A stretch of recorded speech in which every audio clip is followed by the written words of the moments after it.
Алло?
Доброго дня, шановні експортери, учасники та гості нашого сьогоднішнього заходу, що присвячений безпосередньо IT-індустрії Норвегії.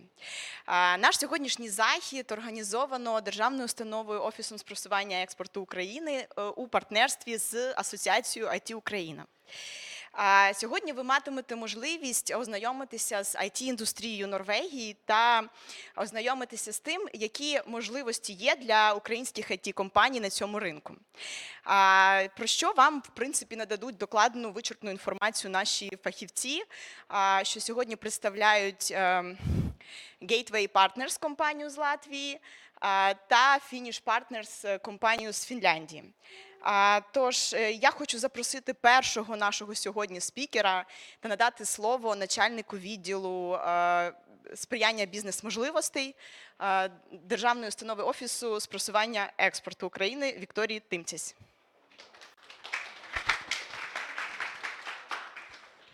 I'll say a few words in English. Thank you very much for our speakers for coming. We hope that you will enjoy staying in Kyiv, and I think that information which you will provide will be very useful for our guests. І дякую дуже всім компаніям, які прийшли. Я зараз розкажу на початку пару слів про нашу установу, не буду забирати багато вашого часу, щоб ви мали представлення, хто ми, чим ми займаємося, що ми робимо і чим ми можемо бути вам корисними. Хтось мені допоможе? А допоможіть, будь ласка, з презентацією.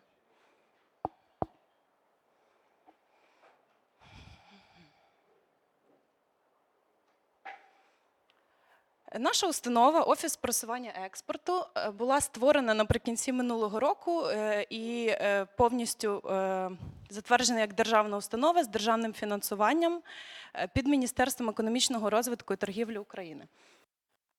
Наша головна мета – це допомагати українським компаніям виходити на зовнішні ринки та успішно експортувати, налагоджувати системний експорт.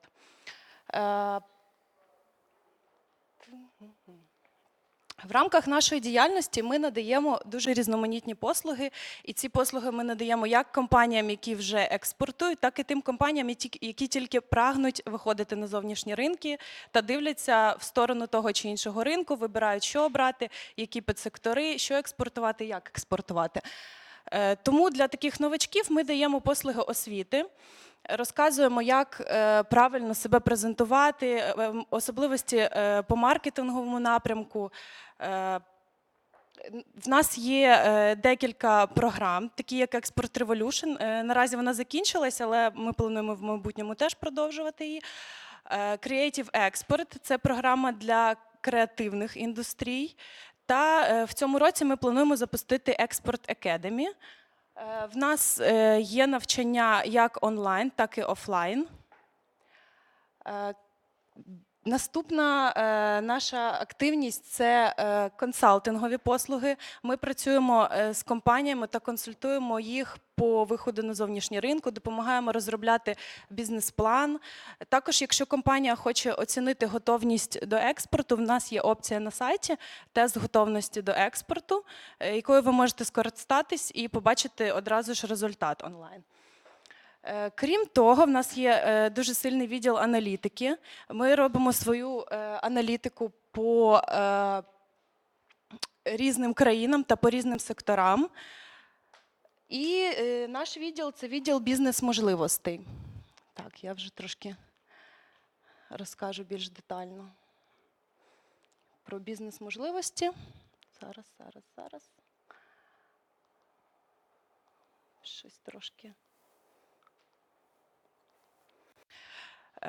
Власне кажучи, цей захід зараз спрямований на надання інформації по ринку Норвегії, і наш відділ займається організацією торгівельної місії до Норвегії.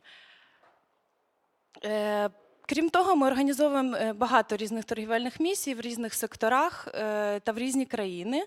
Крім торгівельних місій, ми займаємося організацією виставок та сприянням в організації колективних та національних стендів. Ми можемо робити ці івенти як за державні кошти, в нас є свій власний бюджет, так і можемо бути організаційними партнерами для асоціацій та спілок, коли вони самі організовують свої івенти. Ми ділимося своїм досвідом, своєю експертизою, допомагаємо скласти концепцію івенту, навіть беремо на себе такі функції, як спілкування з виставками та з підрядниками по облаштуванню стенду з застосуванням нашого експортного бренду Trade with Ukraine. В минулому році ми відкрили 9 нових ринків: Об'єднані Арабські Емірати, Нігерія та Гана, Австрія, Ізраїль, Німеччина, Туреччина, Китай, Велика Британія. Більше ніж 170 компаній-учасників, було проведено більш ніж 1600 B2B зустрічей. На цей рік, пробачте, трошки щось... Так, добре. На цей рік у сфері IT заплановано, крім торгової місії до Норвегії, ще торгова місія до Канади. Також найближча торгова місія – це в Грузію за бюджетний кошт разом з Європейським банком реконструкції та розвитку для сектору харчової промисловості. Ось ви можете побачити наш експортний бренд.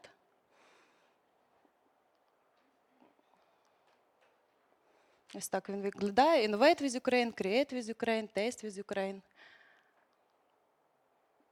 Ось дизайн виставкового стенду, розроблений в брендбуці.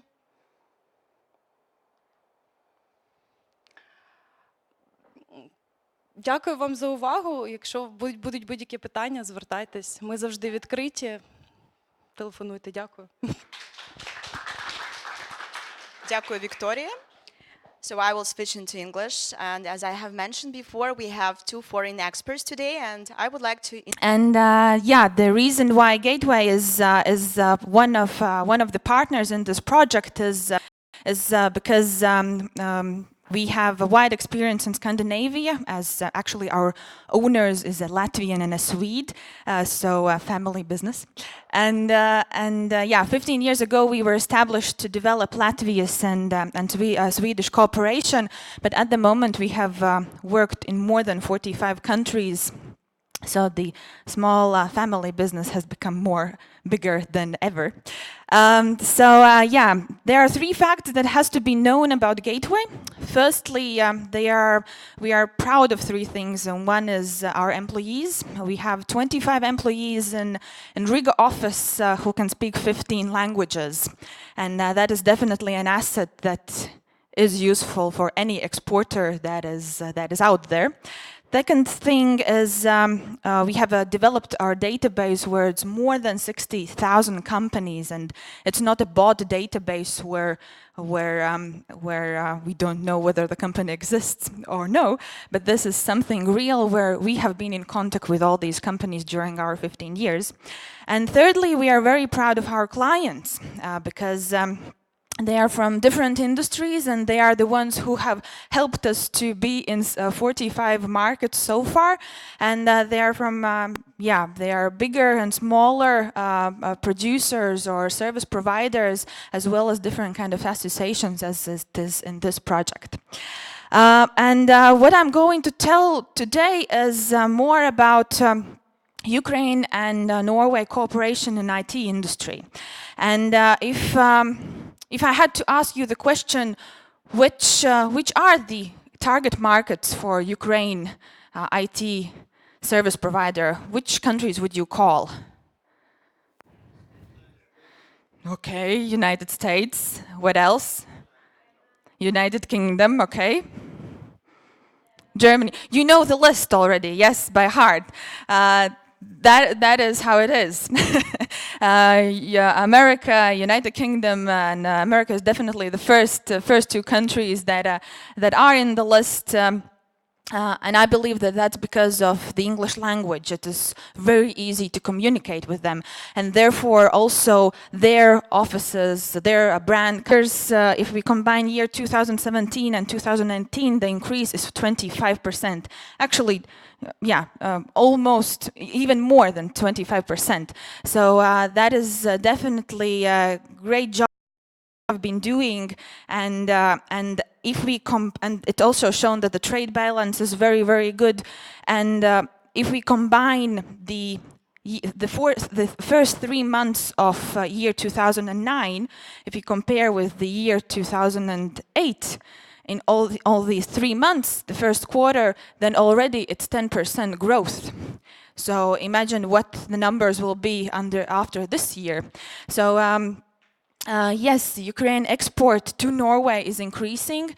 It is increasing in general and especially also to Norway, which is one of the target markets. Always statistics is, it's not interesting, let's be frank. There's lies and there are big lies and then there's statistics. But definitely the success stories are those that are most important thing if we look into countries' cooperation. For example, the app solutions has worked very widely. I'm standing in front of you, sorry.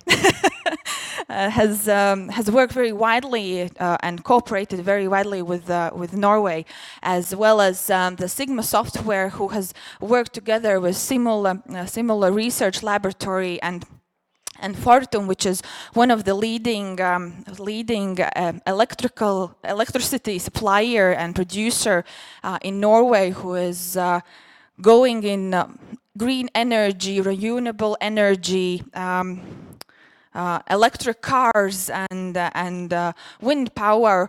That is where Ukraine company has helped in their business, and there's been great communication between them. So of course there are many stories, though these are only those who everybody knows. But maybe here you also know somebody who works actively in Norway, and maybe you can share some kind of example on the spot. No, everybody's saying no. Whether you're afraid to talk, you're afraid to talk. Okay. yeah, so the question is why actually Norwegians like to work with Ukrainian companies, and the answers can be divided into 4 great blocks.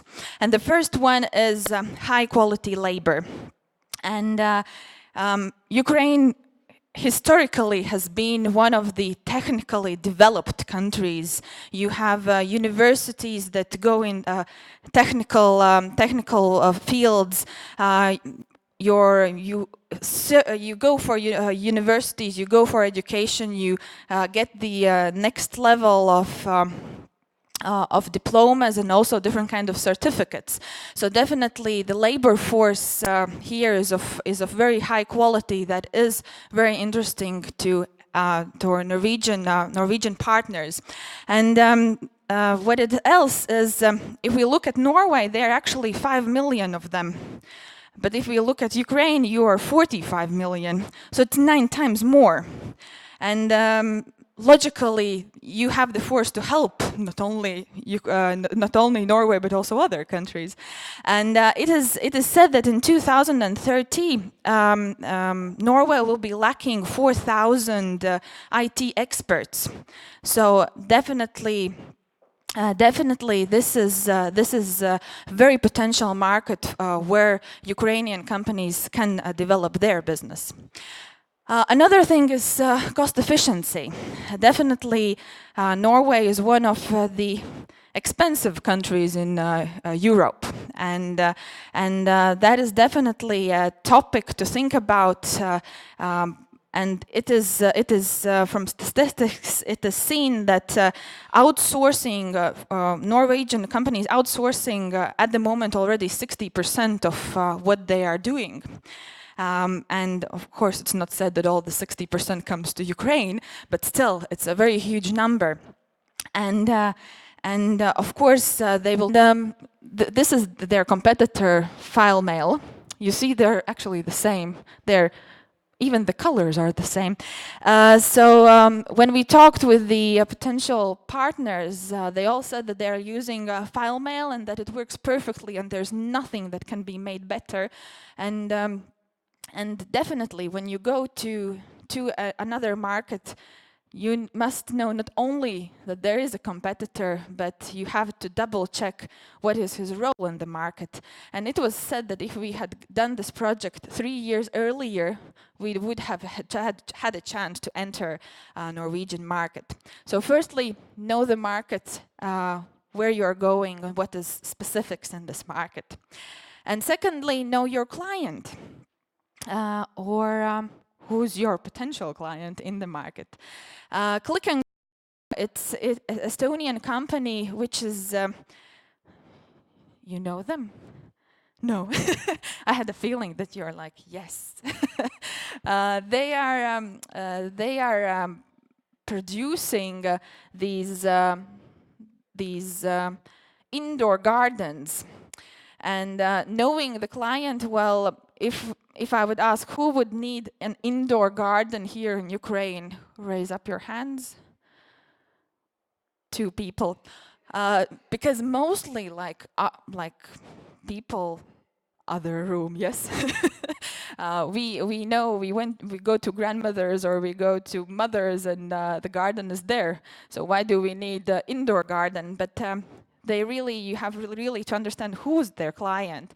This is a lady in Arab Emirates who has everything in her life, and in her perfect nails, she would never ever go to the garden, but still she's now growing her own basil. And the white box, it's watering the plants and it's putting light for the plants so they can grow. And they have an app developed, so this lady can go to the cafe and she can check how her seed is growing. So now it's like the same as a baby. So it's a modern Tamagotchi. Yes, you will think that no, this is not the right market and very bad decision. But reality, you will have a great fun. So enjoy export, do export, and I hope to see you in Norway or in Latvia. Thank you for your attention. If any questions or comments? Afterwards. Okay, so you have a time to think about the questions. Great. Thank you, Laura, for your speech. And I would like to introduce our next speaker. He's internationally skilled professional and expert in Norwegian trade and investment, focusing on ICT field, Antti Mäkikirjo. Please. Thank you. 1 second here. Guess I have to open my notes there as well, so I can keep the time, because now we have lots of time to talk about. And same time, even that they say the questions come afterwards, so I do hope you're going to make some questions, because I have flown in here to actually give some advice about Norway, also about the other Nordic countries.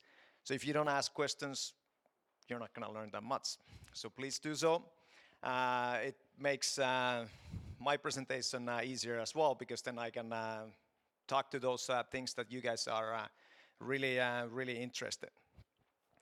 All right, before I introduce myself, so just the question, how many is doing business in Norway? Great, good. What are you doing? Very good.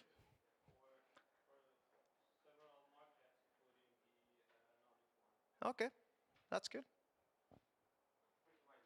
Same thing? Yeah? All right. Who has, then, that's good. There's someone doing business, so you guys can maybe then help me out in my presentation as well. Who has been in Norway? All right. Couple more. Well, who wants to do business in Norway? All right. Well, then I get some more hands. No, because what I have here, if you haven't been in Norway, if you don't know about Norway, so I could start with the short video if that's going. I don't know if we can show it here, if there's an IT guy on the back, or can I press somehow? Can we get the video going? That is the link here for the IT guys back there.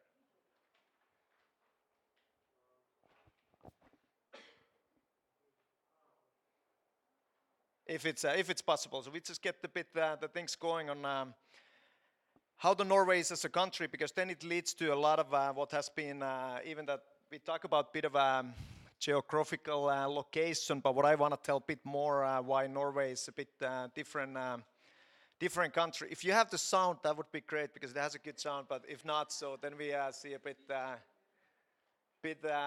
how Norway looks as a country.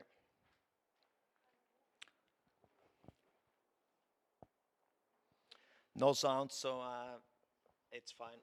I'll open my.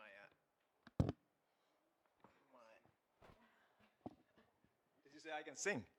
Well, I would be a singer if I can sing. So I can't sing. But it would be nice. It would be nice.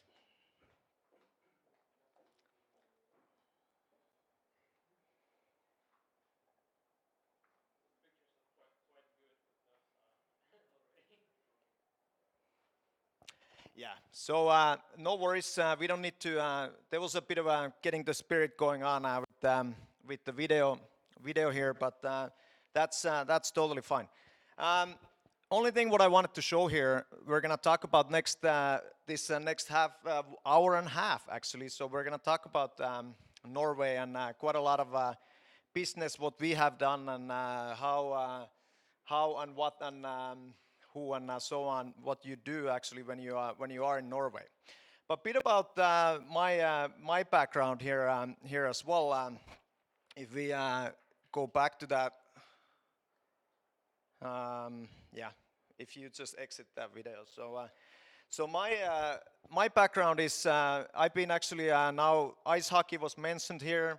So actually Norway is not so good in ice hockey yet, but yeah, it's a big sport there as well. So it's a good business place. I was a young guy and I went to play these bad hockey leagues in UK and US. So I never made it to anything big. But played a few years professionally.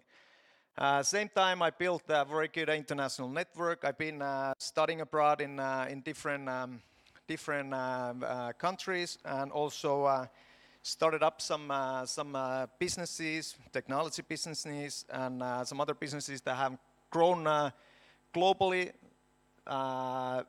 Some of them did not make any money, but still we had a lot of good international experience, and what you need to do actually to make it internationally. So one of the and then actually going back then, so my background is now 20 years away from Finland. I've been living in US actually a couple different times. Then I've been in UK. I've been living in Netherlands and Sweden and Norway. Now I'm living part-time in also in my home country, Finland. So I'm a Finnish by birth, but then international by experience, I guess. And now still living almost like half and half in Norway and in Finland. And what we do then, we do business in Norway. So we are often so-called export partner or local partner for companies in Norway and also in Finland and Sweden. So don't forget those. But let's keep today more on Norway, because that trip is coming up. So yeah, so that's a bit of my background and how I went to Norway. So then I was leading there the Finnish government-owned, like here might be as well people from those like government organizations. So I was the country manager for Business Finland there for 4 years before I went back to a private sector as well. So we are working with a lot of different technologies, IT companies in big sectors in Norway. What there is actually what I'm gonna talk soon, but a lot of in energy sector, construction and healthcare, and different consumer solutions. What happens in the market. We're also interested doing some investments sometimes in the companies if we see good potential co-work there, and also there's a lot of money in Norway, so investment opportunities are always there. Well, that's a bit of my background and why I'm here, and I can see there's some spelling mistakes, but let's not worry about spelling mistakes. I was supposed to see this Debri Den. I don't know if it's anything right in Ukrainian, but I tried something. Or the video. Yeah, no worries. It was supposed to be. They had a good sound, and they were showing some Norwegian fjords. So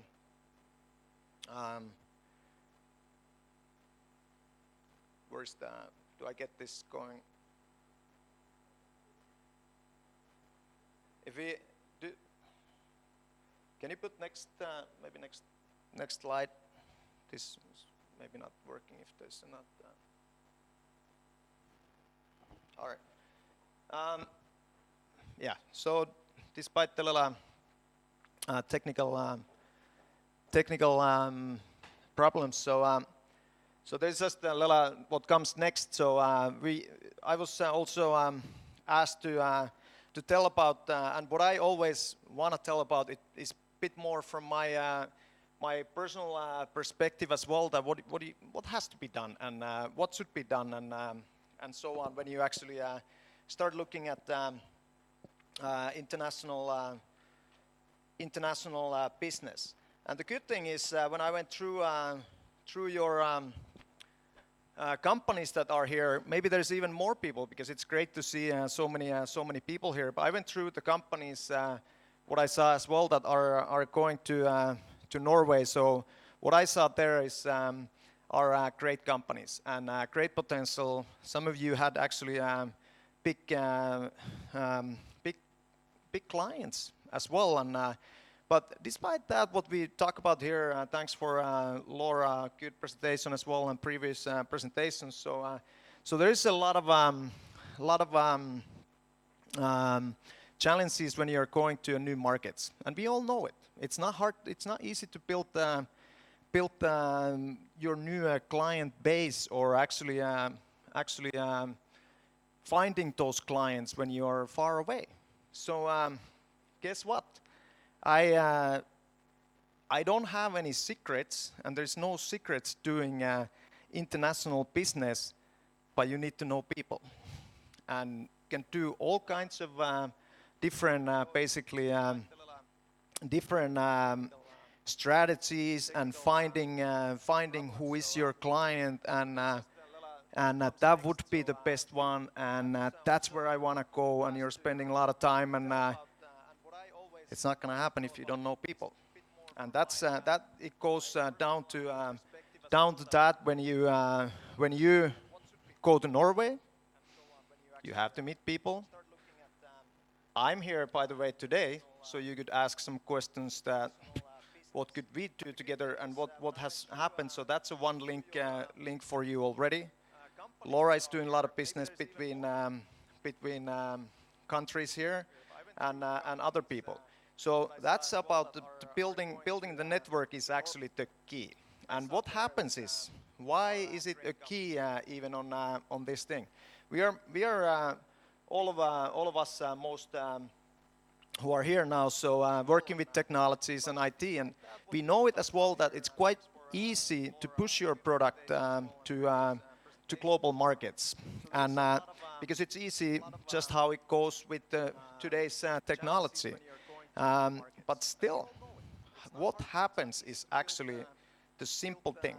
In my career, 20 years in working in different countries, also being in a sports first, but then I have experience from investment banking, starting these companies. What I said, so let's say that in this 20-year cycle, the technology started really going up and going kind of easily international. Technology has always been there, but let's say it in the internet, and so those companies that were doing well in the internet, they were selling well, like let's say 20 years back.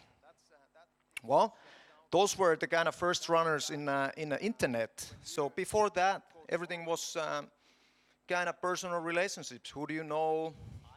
Who does he or she knows, and so on. That's how the business was done. Okay, so there was a short period actually, some years or within this 20 years. So you could sell over the internet quite easily because you were the good company going there. Well, that's what happens today, and has been happening again many years. Is actually that all the information is out there, and you all know it. If you want to know something about a company, so you get all the information about the company. If you want to know about their competitors, you will get the information about them as well. If you want to know who is my business partner in Norway, you definitely get to know that name as well. If you want to know who my wife is, you know that. It's there. Information is just out there. So we actually go back to not simple thing, but we go back to the network and the relationships, what you actually have, and who you know and who they know, and that's a clear thing. So so that's what happens in especially in I would say that it's exactly the same thing here in Ukraine. Just think about it, even that if you don't wanna admit it, but it's definitely so that any foreign company or new company entering the market, you are a bit that, oh, we don't want those here. But guess what? If there's no talent here, they are coming in no matter what. That happens in Finland. It happens in Norway. But there is a need for those companies as well. But anyways, once you become more known and you know people, so that's the way how it goes to a business. And I'm gonna tell a bit more in when we go through different. So the whole presentations will not be just in order going through like this. That don't step out if you don't feel like hearing about taxes, because it will be. I'm telling about a lot of things through some examples here. But anyways, so Norway is a very good example about a country that everything is based on trust. So there's definitely no way you can do magic if you get a client from Norway or from Finland, actually, that you just send some info and they start ordering from you without knowing what you can do. That doesn't happen anywhere, actually, but Norway is a very special example. And same in and it's also that they work in a lot of clusters, what I'm going to show next, and so on. So that's one thing, that they want to be a part of each other's. And that's actually the same thing now, thinking about, so I'm, like I said, I'm Finnish. I'm trying to ask around. I have actually, so I have friends in Norway who is buying services from maybe from you, one of your company. I don't know who the company is, but they are buying services like was said there, some app services and so on. So they're buying from companies from here. So I know people who's buying more Norwegian companies as well, who is buying from here. We have a business case where we need actually a supplier and subcontractor.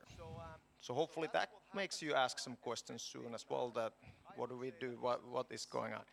But yeah, Finland, so not so many actually, and that surprised me a bit. And but at the same time I was thinking about it, you guys said it here as well, India, US, so on and so on. Those are far away.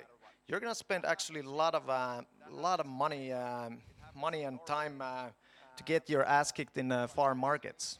But yeah, of course, India is a big market, and there's definitely you would most likely buy some services and so on and export something. US is everyone's thing, but again, no easy to enter. It looks like a big market, but what I say to you is that if you have grown your business here in Ukraine, it's way easier to grow it in your nearby markets where you maybe know someone. If you know someone far away, so then it's all right. But there's good examples how close these countries are, Nordic countries and European countries. So so that's what you should do, because I always say that it's much cheaper to get ass kicked in Finland than in China, because that's so far away, and you don't want to get ass kicked anywhere. But basically, that is the game, and you're not even that you work with technologies, and it can be multiplied, and it can be done many times. You still run into problems if you start working with like China, where it's 1 billion people, compared to even taking the whole Nordics, where we have I don't even know how many we have altogether, a bit over 20 million, 30 million people maybe, and so that's the ball game. So you can basically see it. Even that's quite a good number actually. Altogether, Nordic countries are getting closer to Ukraine. So you can definitely double your turnover by entering to these markets. And that what has done actually Nordic companies, and some mistakes as well, that they've been thinking about those faraway markets, and the potential is there. That's we all know, but it's very hard to handle, because you have to be present there. You need to know people and so on. So it's not easy to access. Okay, so then, oh, I have to do this and not that. So that's where Norway is now, and Finland and Sweden, what we are also a bit talking about here. So as I said there, so I will tell about Norway and what has happened in Norway, and what will happen in Norway, and then of course, by all means, ask if you're interested in Swedish market or Finnish market. I have lived in both countries. We do business daily basis in all these countries. There was a good example from Laura actually. I'm just going through some business cases. So now again, there's a Norwegian customer called Fortum. Fortum is actually a Finnish company, but most likely they've been buying those services through their Norwegian company because they're developing something in Norway. But that's how you see it as well, that there's a lot of kind of like a crossover investments in Nordic countries, and often the big clients, the big customers or big companies are the same, or ownership is going somehow mixing and matching there. But the video what I wanted to show from the beginning as well, so it was about the Norway, and what Norway is a beautiful country. So what I'm in love with the country, even that Finland is still #1 in my heart. But it's a great country, and but what it has done to a country, Norway, is that even that they have beautiful fjords, they have mountains, and a lot of sea line and so on. So and far away, these all countries. Ukraine is a massive country, but these are all, they are very long countries as well. And so what happens in Norway is actually for that reason that it is how it is with the mountains and fjords. So business is very local, and that's what you have to bear in mind when you do business in Norway. That business is local, and it's still like I always say, that if you need to choose one place where you want to be in Norway, so I would say that it is Oslo, because a lot of big or a lot of the headquarters are located in Norway, but not all of them.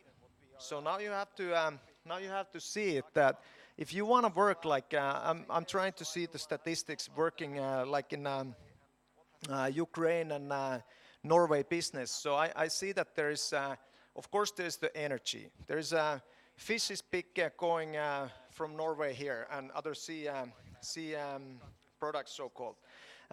Shipbuilding industry, now we are going a lot from here actually. There's a lot of subcontracting and a lot of supplies coming from Ukraine to Norway. So then going to energy sector, often these that are something working with metals or boat hulls or so on. So they're not always, we're not just calling it maritime market, it's often going to energy market. So now you have to understand what is and where is happening in Norway. So Oslo is here. It's still close to like Sweden and Finland, but as an example, so let's put it first that let's say 90% of people lives below Trondheim. Big oil and gas investments happening also in north of Norway today. Big fish industry also in North Norway. Oil industry today, and energy happening a lot here in Stavanger and this area, and shipbuilding on this area. So you need to know actually who do you wanna work with, and where do you wanna be in Norway. So even in Stavanger, where the big oil and gas companies are located, they don't necessarily like people coming from Oslo and hey, we're to do business here, because they want that you're kind of part of their team or their gang in the south. So that's what you will definitely see in Norway, that business is local, and where you know your network. So and where they have their own network. So that's definitely something. Now, so what then? Just a bit more before we go more of how is it actually looking at just for you as a technology and IT subcontractor in the most cases. I saw some of you have your own products, but a lot of you are subcontracting companies. So first of all, Norway has been growing last 50 years actually. So it's been growing since the oil and gas was found. And let me just put this bit like this. So so it's been growing so many years. Right now, as an example, the economic growth is not so high that it has been, but it's still growing. So it's basically been growing all the time. And so that Laura mentioned as well something about population and what they need and how much they're buying services. But basically, it's still a small country. It's growing actually quicker than nearby countries. Even that the whole Nordic is growing. It's growing all the time by percentage, but of course we don't have so many people, so it's not booming. So what happens there that they need, as it was said, so they need these people to come there to work. We'll see it here, what is actually the unemployment rate in Norway. So there are actually areas where we are talking about only like 1% or 2% in different parts of Norway. So now that what happens is that even we're going to see here soon as well. So yes, Norway is an expensive country, but it's and they are buying subcontracting from areas where it might be the more cost effective to do so. But actually, one of the things is that it's not all about the money, but it is actually the resources what are not present in Norway. Neither in Finland. We are lacking a lot of experts in IT industry. That's why we do a lot of outsourcing as well, and that's what has happened in Norway. So so basically, there was. I don't remember how many thousands of engineers were actually just flowing in for oil and gas market to Norway when they needed this. And also in Norway, they don't necessarily the people work in any service industry or anything like that. And then the talent is missing. That's one big thing is that the resources are missing, but then again, how do they know? Like there was that Norwegian people should be more active. No, I think the sellers should be more active always when going to markets. So now we come back to what I started from the beginning is that you need to be local. Your business needs to be local, and I mean the network. And the style is free. How you wanna do it. There are a lot of different type of partners working between. You might find a partner, but one thing what you don't wanna do, what we see maybe from the beginning. So let's say that you need to hire an expert in Norway now. So I think you're gonna have to put 300,000 euros annually for that person right now. With all the costs, what it will be actually. Not that many companies, no big companies, not small companies have that kind of money to spend something that they don't know what you get yet. But then the thing is, because the unemployment rate is so low, so actually it's pretty hard to find even the talent. They don't move. They move with the money, but they don't necessarily move. Norwegians actually, when we talk about culture a bit more as well, so it's they are not in their daily jobs to just be at work, but they actually, like let's say in Finland, you are when you get a job, you work, you want to be good at your job, and then you live your life as well. In Norway, you get a job. Yes, I have a job. I just want to get the money to enjoy my life. But they are effective while they are at work, but they don't work long hours. What you're gonna see, it's 8 to 4. It's actually rude to even try to get a meeting with the Norwegian company after 4 o'clock. So that's why they have their job. They have their secure income, quite good income actually, and then they go to mountains. What I was gonna show that video as well, and they go skiing and enjoying their life. So that's how it is often. But what happens is that then on here as well, there's a lot of different clusters what you have to look into it. And what I was saying earlier, so you will see like oil and gas cluster, you will see big maritime cluster here in Ålesund area. You will see different, let's say, healthcare clusters in different parts, and that's something again that's actually a way to build your network in different cities. And I know it from my personal experience as well, that if I didn't have let's say our associated partner or our friend in other city, so we have hard time to get all these meetings or something in different town in Norway.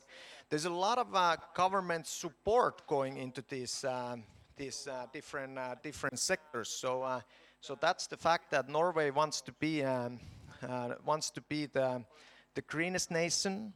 They want to be the most advanced in technology. I mean, Norway actually has the money to do it, but they don't have the talent or resources to actually do it. And that's where you need to, that's something when you go there now, so you know actually that they are looking for resources. They're not gonna just buy from you because you come there and visit. You have to get to know them. You have to tell, very good say that you need to say where you're very good at it and explain what you could do to them. Understand what their problem is and go forward. Because Norwegians are used to buy very high quality products. And why is that?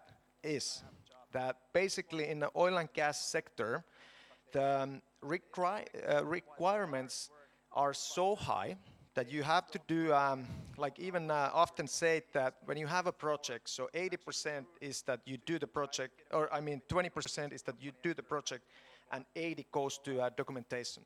And that's the fact, because you know it as well when you are working with, let's say, oil and gas, nuclear power, whatever. So there might be big catastrophes happening if they do happen. So that's why the documentation is so important. So you need to buy only the highest quality, and that has now flown into the other segments as well. That it needs to be quality, but same time they want to buy. They know the prices, and that's something as well about the previous presentation. So when there is a country that actually the economy is growing heavily, and it has been doing so for 50 years. So what happens is that you're not the only one going there. There's basically everyone globally are pushing their products to that market because they know that there is people are spending money, companies are buying services. So why wouldn't they do it? I always say in Finland as well that you guys are dumb that you haven't taken this market earlier, because basically the need has been there, and that actually I think compared to Finland and Norway, why the business is quite low as well, is that there's been good times in Finland, like in technology sector. You maybe know a brand called Nokia that is from Finland, still there, and everyone was almost in Finland. Every company was supplying and subcontracting to Nokia. And then came a lot of new companies, like big mobile gaming companies, big health technology companies, but that was because there was one big buyer. And so our market, I guess, has been in generally in a bit too good that you didn't look at the neighbor country earlier. But now that situation was different, so now they were looking at them as well. So that's basically what you will face there, and then what happens? Okay, that was the wrong one again here. So now you see this what we're talking about as a money-wise in Norway. So that's what they have created. So why is the oil and gas industry so important to Norway? Is basically that's how they were a poor country. They were fishermen and all this stuff. So what happened was when the oil was found, I think it was like 69 or something, and they started pumping the oil on the 17s and something. So since then, the economy has been growing, and they have needed workers to come there. That's why the basically unemployment has been, or everyone has had the job. Other people have been flying in, and then the prices get higher when it's hard to get talent, and so on and so on. So, but what they have done actually, you probably all have heard about this Norwegian oil fund. So, so that's only actually like, is it now 16 or 17 years old fund, and it's the world's biggest fund at the moment. So they have basically taken taxes from these oil and gas companies, and a lot of these companies, they need to do a lot of development in Norway as well, even that it costs them 70-80% taxes to pump the oil from Norway, and it goes to this. So always, if you're dreaming about the money, so go to this website, the Norwegian Investment Management Bank website, and you see the money rolling there, so you probably fall asleep easier to see and dream about the money. But that's basically how it is. And what the Norwegian government can do with the money is that they can use 4% annually from the profit they can use to government budget. But they have never used them much, because it has grown so big, that whole fund. So there was when oil and gas sector now had bit the investments were a bit lower than they used to be. So then the Norwegian government actually they were using as like value-wise the biggest amount what they had ever used to put in their national budget, the government budget. So there was a big debate in Norway that, oh, now we're using so much money from our basically from our pension fund to government budget, but no one was talking about that was actually the smallest percentage what they had ever used, because it's massive. I don't even know what this number, how you say that. It's so yeah. Yeah, something like that. So it's a big number anyways. So then what happened in why technology need this so big there is that actually they when government gets to use the money, so they can create, like they're doing a lot of infrastructure investments. But going back to one step actually. So what happened now? Why I call it that it's still oil and gas is the most important sector in Norway. So I think it was actually a lottery win for Norway that oil and gas investments were a bit lower some years ago now. And what happened actually in the market was that in when we were back there, and we saw that there was it's a very low unemployment in Norway. So what has happened is that all the time when projects get bigger and you need more investments and so forth, so then you need more people, you need more supplies and so on. So basically that created a bad cycle that the growth was too heavy to handle, and that meant that basically, let's say you are supplying to a client, and let's say that it's a middle, in your category, it's like a tier B client, and you want to get more of these A clients. So you are supplying to them, and then all of a sudden there's a big company who says that I buy from you, I double the price, just because there's a need. So what do you actually then create? You create this cycle that you started supplying to this so-called A client, and the client B is actually in trouble now because they don't get supplies, so the prices go in a cycle. So what happened in Norwegian oil and gas industry was that before now, like 2014,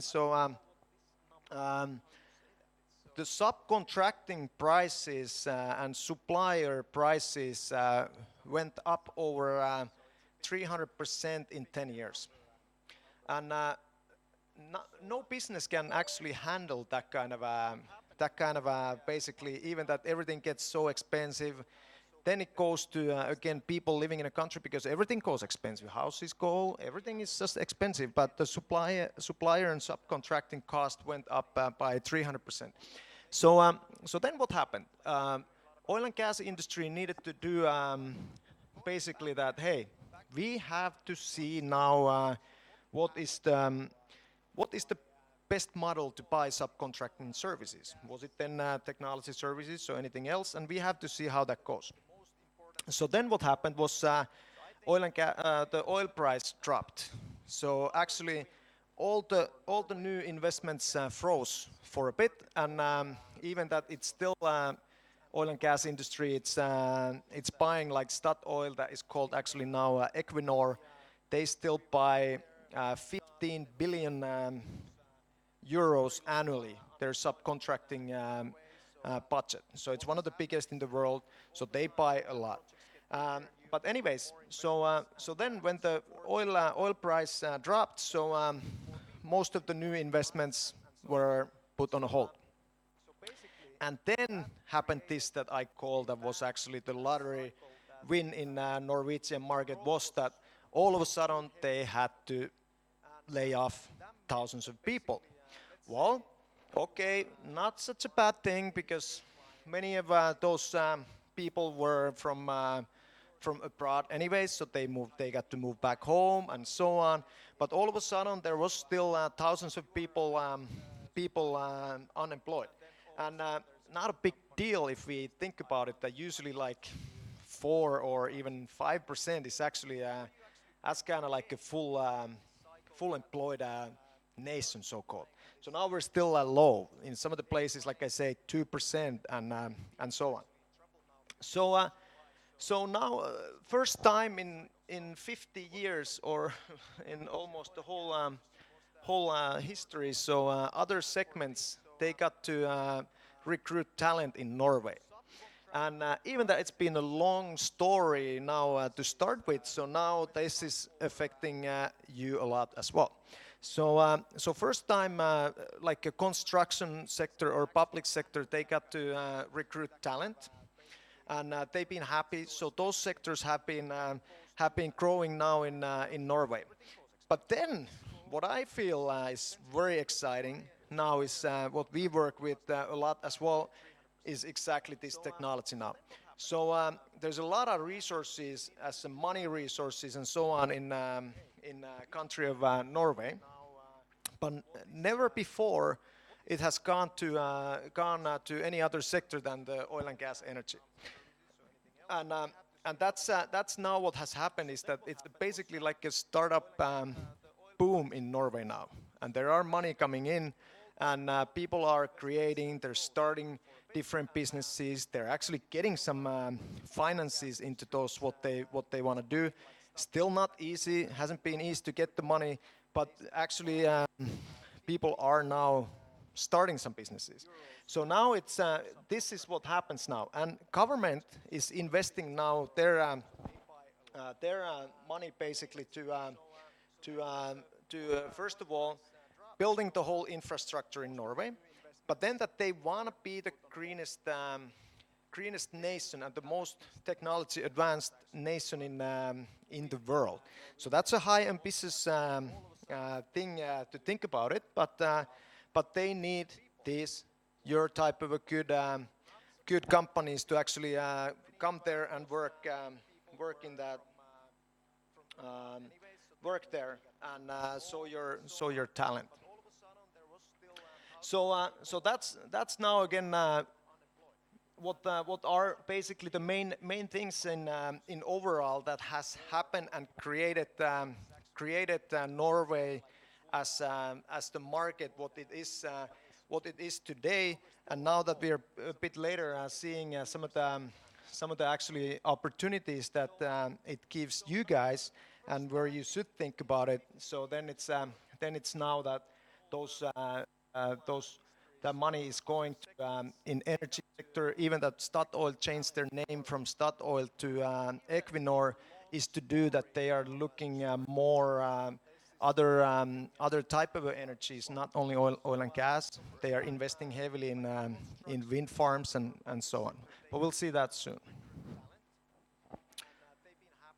People getting tired? Should we have a break, or what do you? Good. Very good. Yes. So then, before, I know everyone wants to know about the business opportunities and so on. So we some of the how the country actually is, and that's something where you see the biggest basically the difference is here. I think there's a very active this Norwegian Ukraine chambers of commerce, who you most likely you're gonna meet when you go to Norway. I borrowed this from their presentation just to see the wages, and that's where we are actually what we are dealing with now. But when saying once again, you have such high talent and professional companies that you guys are all representing here. So it's not all about just the wages. It's a big thing. You have a chance to actually do subcontracting, but you need to know what you actually do to that they buy it. And now going back to this again, it's not all about the money either, because there's no resources. We're lacking resources in a technology segment, and that is the big thing. As an example, in Finland, I'd say I think it's every university has like IT or technology or whatever you would call it, like line in their university. Norway, I think it's only in Trondheim where people study like computer science and something, and now they are putting it in other universities as well. So that's a big thing why the talent is lacking, and even the talent is lacking in Finland and Sweden as well. So it's a big thing in Norway. So here, if we actually look at one of the things before going to the wages is that what is actually Norway. So it's full of rules and regulations, but so is every country, so is European Union, and none of us likes all the rules and regulations. But what it does that it makes you a easy, let's say, easy to do business with. If you follow the rules and regulations, you can do business in these countries. So that's one of the things what I always say, that what can you do? You have to play by the local rules, but those rules can be found and you can easily do business there. So then what happens is that's why the market is really transparent, actually. So you have no problems finding the information. Then you still have to follow them, and very often you still need the local partner, local address, and so on, depending on what kind of a business you want to do. But now when we go here, so I was actually very surprised. Do you guys think that these numbers are about right? And if not correct? Yeah. Okay. Well, anyways, it's they are some old numbers as well. I mean, they were not the newest numbers, but I think this still is what I've been going around here today. I went in the morning. I went to have a little morning run, and even that I travel, I don't see what is kind of the Big Mac index. But today I wanted to see it. I wanted to go there and see actually how much it costs, and So I would say that pretty much everything what I see just here, was it then petrol or food or whatever. So compared to Finland, it's more than half price. And then in Norway, it means that it's even lower. So that's where we are. That's where the difference is. I don't know exactly how it is in wages and salaries, but most likely we're talking about similar type of a thing. And so that's why you have a chance to offer now basically services to Norwegian companies. Going back again, you have to come there to actually show what you can do and get to know the people. Maybe it needs a beer or two sometimes, but something to spend time together to actually win the client. So then when you actually want to come to Norway, have your company there, there are some examples where a Ukrainian company has actually one big acquisition comes from, again, from marine and maritime sector, that they bought a whole actually a yard and a shipbuilding company there. So those are a bit more extreme examples for you guys at the moment, but at least you know that there are, if you're working in that industry, so there are Ukrainian ownership in Norway as well. But anything, you are basically often, to start with, you are a subcontractor coming to work in Norway. And in my understanding is that at least even in when you're doing from Ukraine, so there's no VATs that you charge Norwegian companies, so the dealing is very easy. And why is Norway actually ahead of let's say Finland and Sweden in this dealing with the Ukrainian companies is that it was basically the Ukraine and EFTA contract that was made in anyways few years earlier than European Union made the same agreement. And so they have started it earlier. So in my surprise as well, that even that there's been a more technology and computer and this kind of a IT need in Finland before, so Norwegian companies are buying more subcontracting services from Ukraine, that, as an example, Finnish companies. And it's a lot to do with the contract, the free trade agreement, that it's possible to do, and Norway has started to do it. But then when you go actually to work in Norway, so the structure is very flat. So you don't see, now that I'm not an expert in Ukrainian culture, but in Norway you're basically boss and employee. They can be friends. So there's not like a really high hierarchy, and you have to know that as well, that even that you were working with those companies there, so you don't, if you had employees in that country, so you have to be friends with them. It's not like a thing that you go there and you tell you should do this and so on.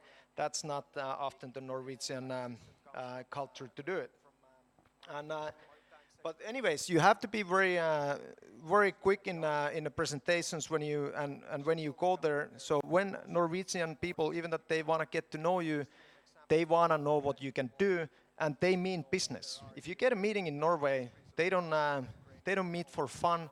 They meet because they think that they can do business together. So you have to bear that in mind. Compared to, as an example, to Finland, so you might have quite a lot of meetings, even that the decision making goes smoothly, but you have to always tell that yes, we are good, and so on.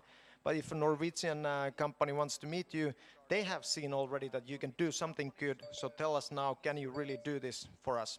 So that's something what you do. And then on regarding these rules and regulations. So as an example, I think always the key thing is that what are you exporting? And that's what you need to start thinking about always first, because if you're exporting products, so then it can be just it can be just an, or you're just exporting services that are made here, or you're exporting products are done here, and everything else happens in Norway. So you don't need to start thinking about necessarily your own entity in the market. You can do the normal export dealing from here. Once you start doing any type of services in Norway, you just almost have to set up your local entity, because the Norwegian government will want to get some of the tax money from you, and they will follow. Maybe you don't get in trouble, but your client will get into trouble if they can't show that basically the minimum wages and so on were paid for any installation or any service that was done in Norway. So that's where you kind of start doing it first. Like I said, most of you would at the moment do actually that. What you need in Norway, you need a person that knows the market. You later on would maybe need a salesperson who can actually sell your services in Norway. But then still all the work would be done here. So then you would have to think about it. Okay, you have someone working, and then if you have some ongoing, let's say, service, that you have a product that you're selling services, then we come back to this again, that very often they would like to buy from local company.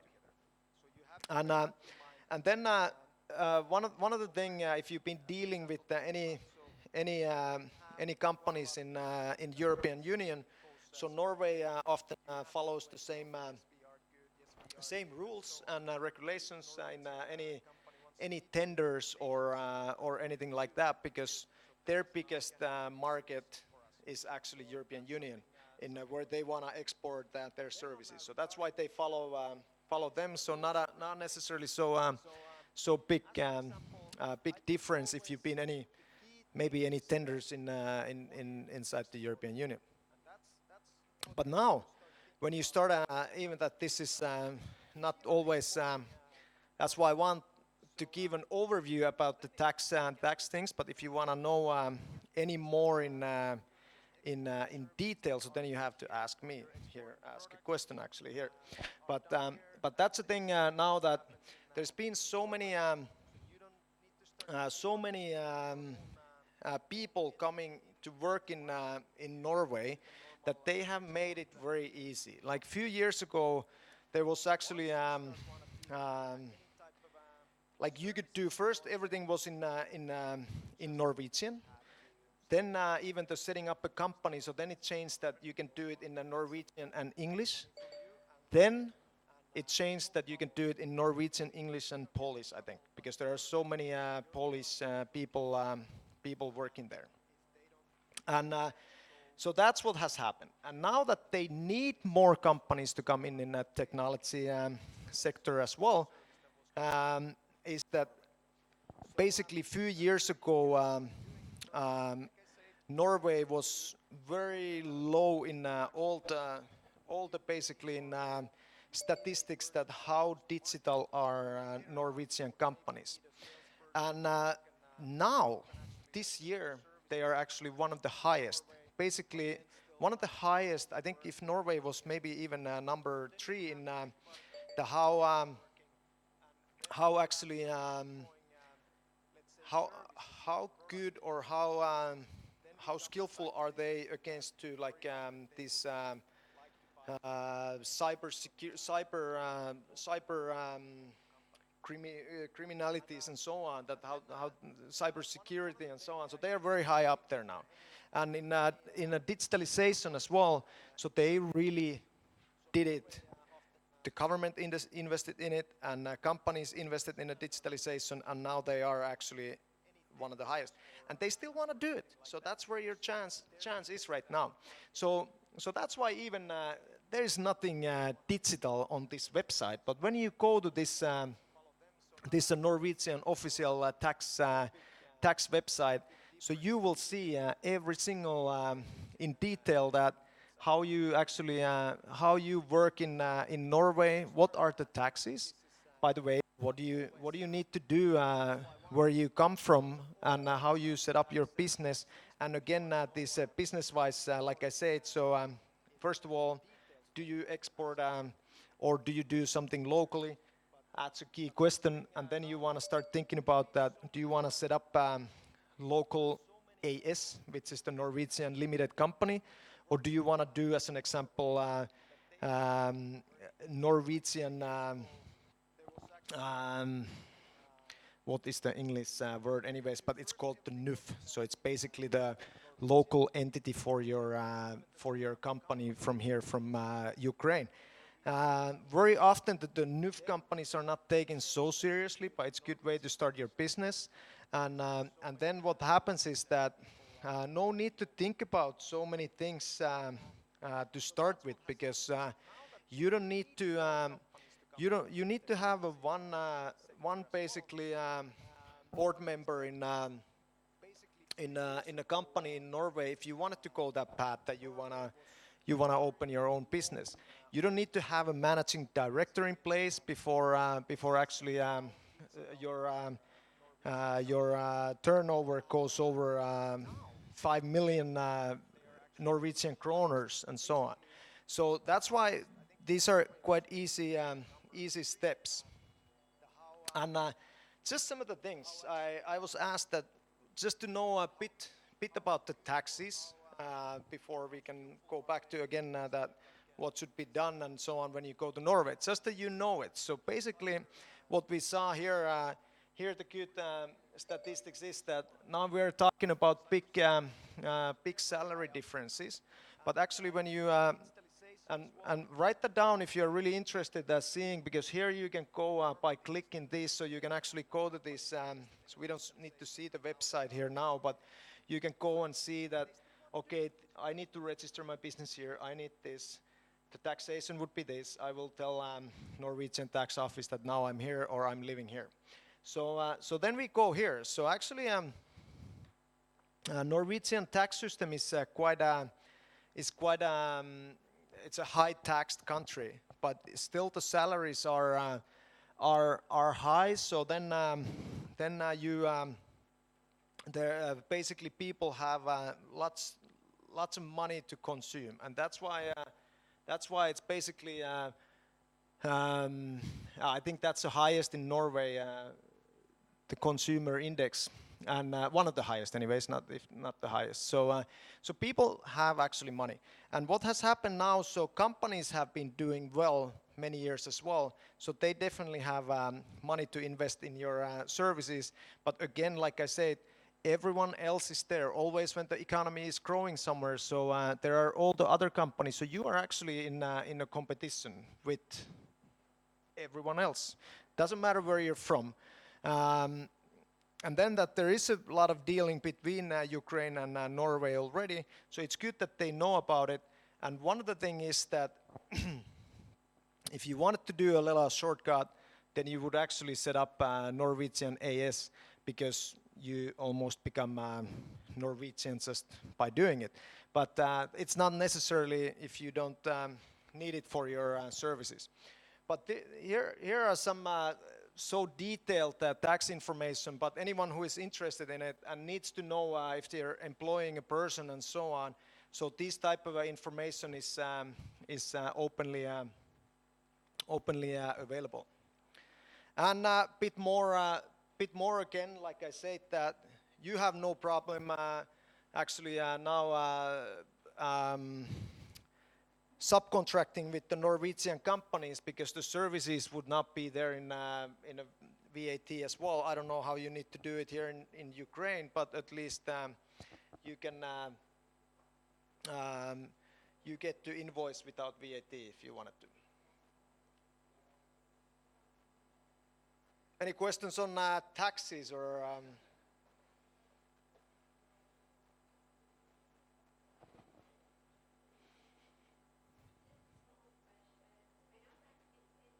Yeah.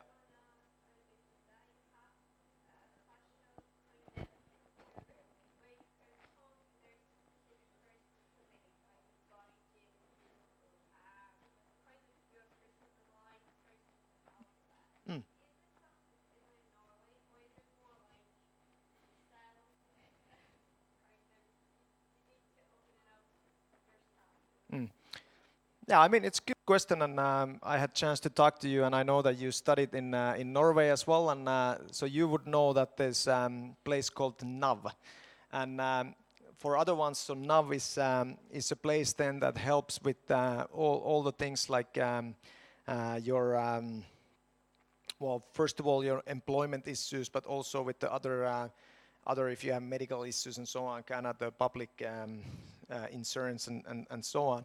So NAV would be the place where you could start your company and get some help. But as we know it, so they will often say that everything is so digitalized that you can just do it online and you have to do it. So, but these kind of help places are there if you need to ask. So, so they are there, and then again, hopefully when you go to Norway, so Innovation Norway is one of the very.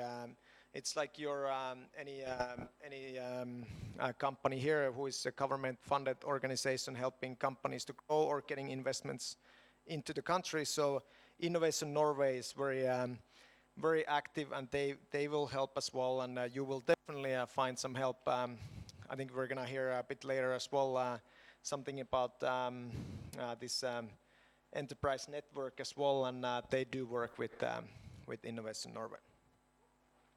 But yeah, so tax things are always something that what I said as well before, that I know even that for many of you maybe it's tiring to listen to foreign language when you're speaking here. So so then the tax things, if you're not really into the tax numbers, they are more tiring. So if you want to have more information, so I have plenty of information, because what we deal with the companies in the daily basis. So so one of the things is that like I said, the rules and regulations are in place. So Norwegian tax office, they definitely want to get something from you. Doesn't matter what you do. So they will check that if your partner, if they have done things properly.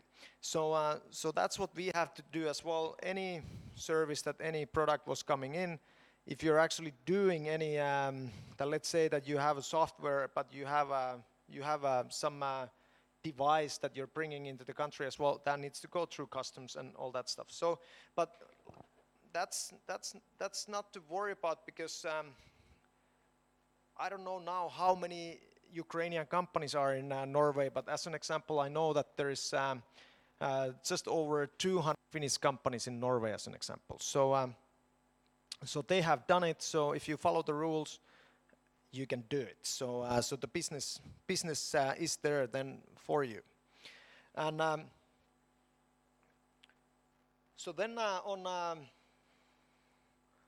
we can get off from these taxes. So now you should definitely start asking some questions. I think we still have we have time. I know we started earlier.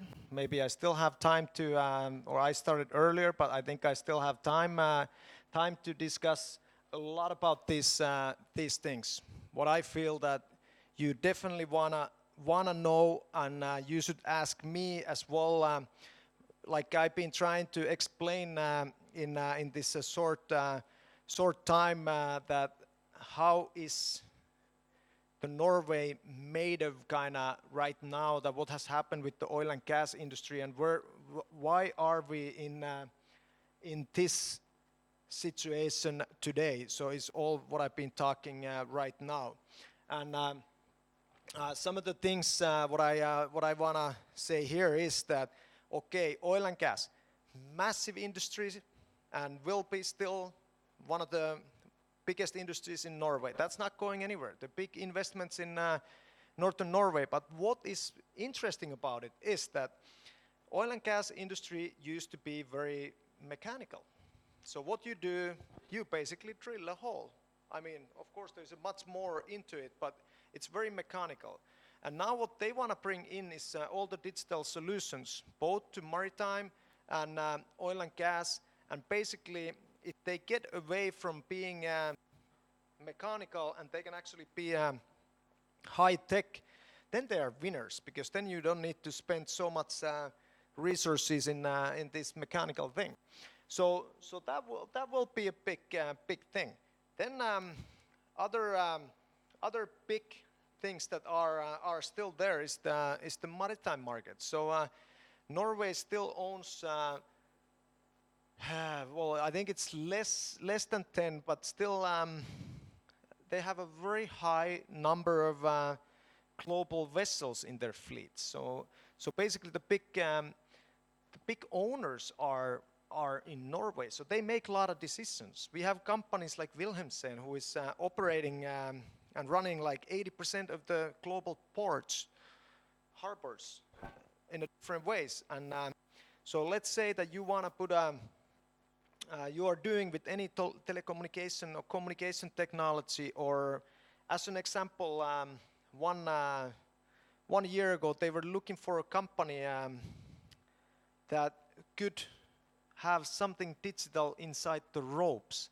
No one has ever put any digitalization into the ropes, and what happens is that the whole, basically the maritime industry, if you own a boat or whatever, so you know that you just need to keep on buying a new rope because you don't know if it's gonna last and so on. So basically this has happened so it's a big waste. They've been just buying ropes because it might be getting old, but you don't know. And sometimes it might not be even old, but it's not gonna last.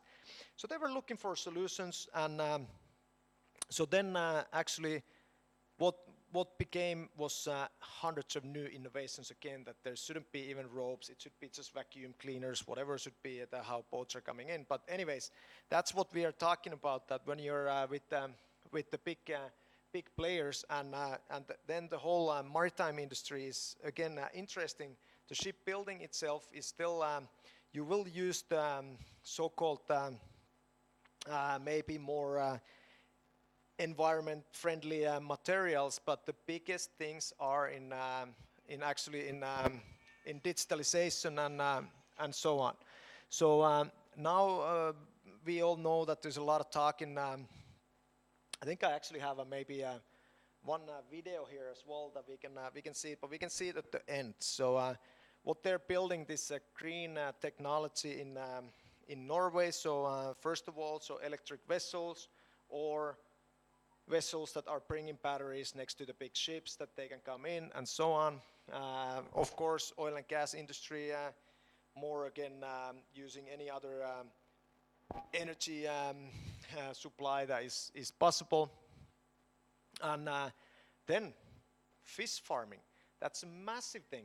And why is it massive? So it's not only that there's more fishermen out there, but they are actually now combining in Norway as well. So they're combining this offshore oil and gas knowledge, and they are taking these fish farms out there on the sea, and they're using a similar subsea technology that is used in the oil and gas.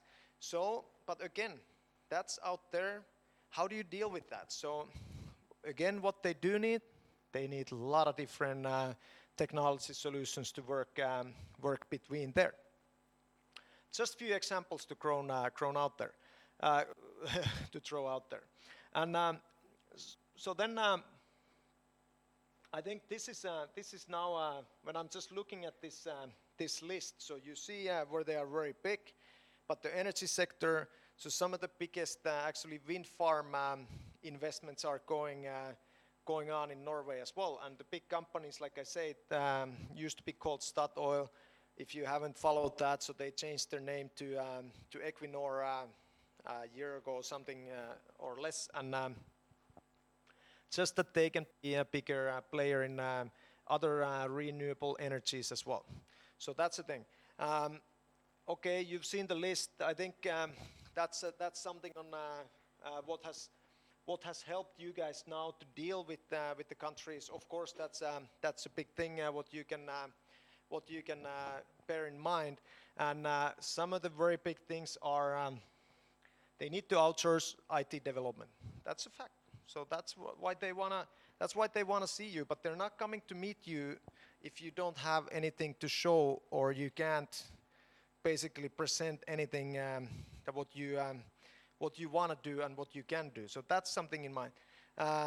Something I saw even that I didn't understand so well, this first presentation, but we were talking about some waste, Ukraine, and clean things. I think all the countries are talking about it. They want to do it, and there are a lot of solutions going into this, but Nordics are leading. But they still need this high knowledge and technology to help them to do that. And then, of course, energy saving is then on a big. And again, why I want to highlight this, so local presence is the only key to be successful in any export or international market. And you will face that when you start selling it. It is that first it is that I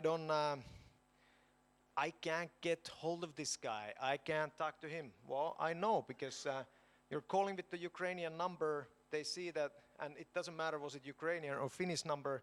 It's so much easier to actually that, oh, right now I don't actually have time, so I'm not going to answer that number that I don't know. We all know it, that's how the business goes. And us working with Finnish companies, and they try to get hold of these companies that they have already met.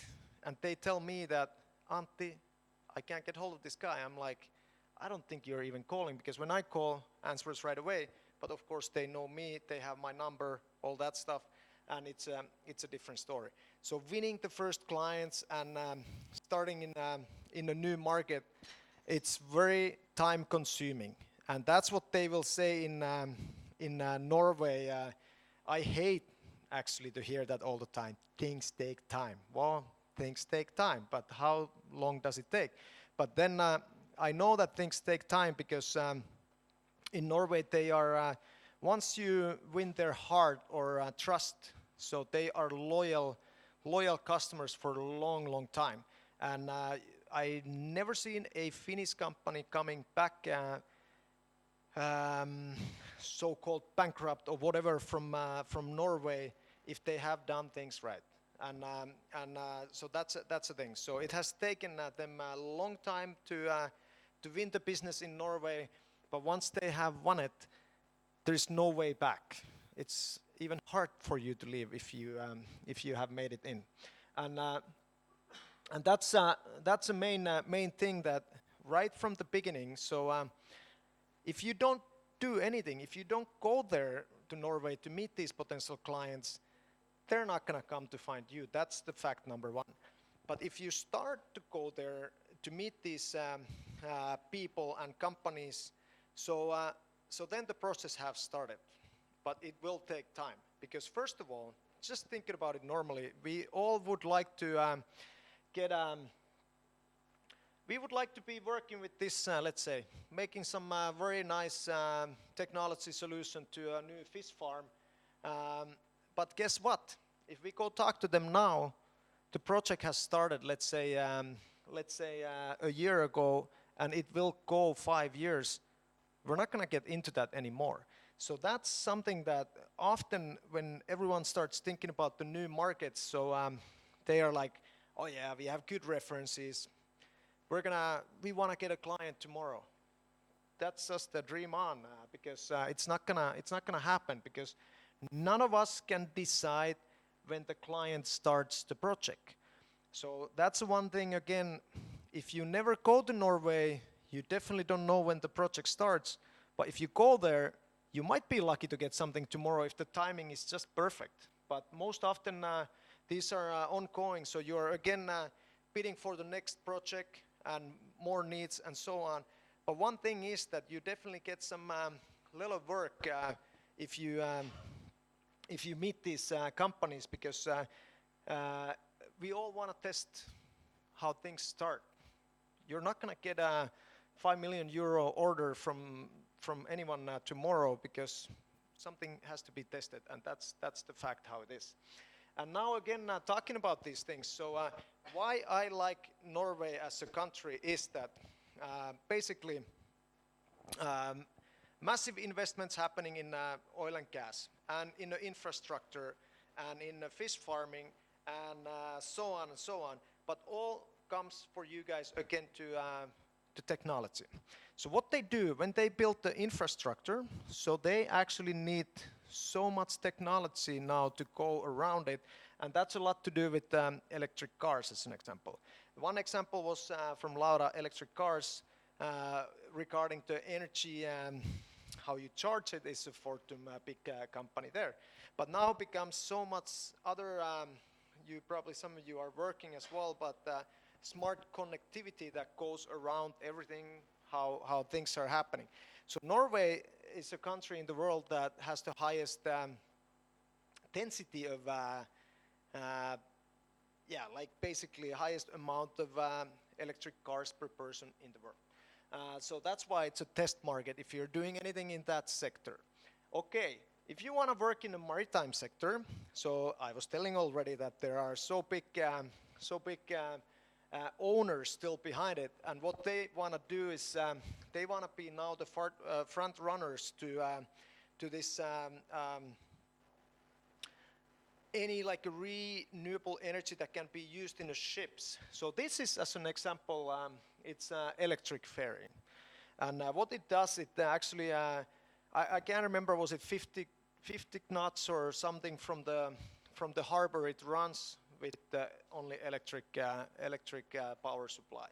So then what happens is, now in these beautiful fjords, you are not allowed to come anymore with basically petrol or whatever is running on this. So you need to have some other renewable energy that they can come to the fjords.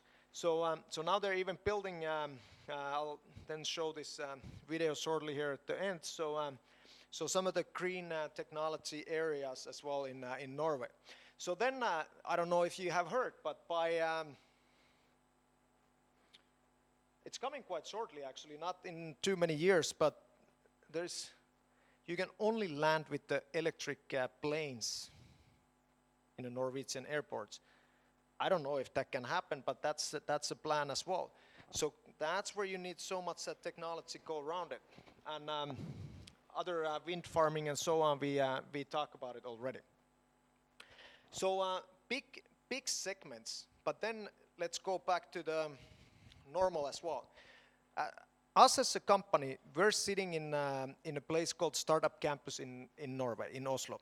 And we moved into, we joined forces with these guys, and there are so many exciting companies, some of them working towards energy, some of them towards health technologies, and some of them have consumer products.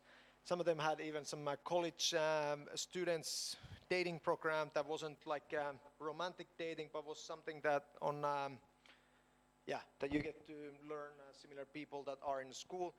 You name it. So all kinds of there that the need is in the market to come with, but they are all looking for as well resources and new talent. So now, I've been talking so long that I know a lot of people are tired, and I'm happy to continue a bit more if you have questions. But anyways, I do hope that I have given some background of what happens in Norway and how the country is running, and what is cooking there. But if we could have that video that is here, could we put the video on, guys back there?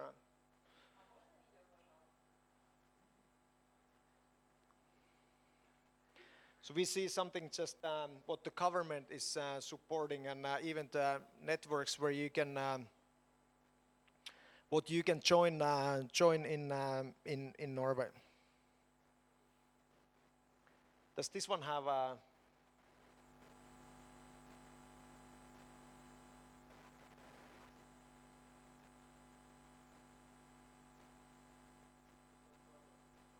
Yeah, okay, but people can read it, but they're basically telling about this, that what they have done on all these things that I've been telling now as well. So they want to be the greenest nation in the world, and they have made this a platform where you can. It's a matchmaking service to find actually anything like a technology or clients, and offer your solutions, that how you, if there are some fields that you want to work with, and that's something it's called the Explorer. And still what I'm saying is that even that you go there and you get to maybe know some companies, some their projects and so on, nothing is still not like as easy as 1, 2, 3 that you just get the business. In Norway, it still definitely goes to knowing the people, and you all know it that here in Ukraine as well, you've been building your network since you were in kindergarten. They don't necessarily work in the same industry what you do, but they know again people. So we always have to know that it is the network that is the thing, and that's what you need in the new markets as well. Questions right now, or yeah, yeah, yeah.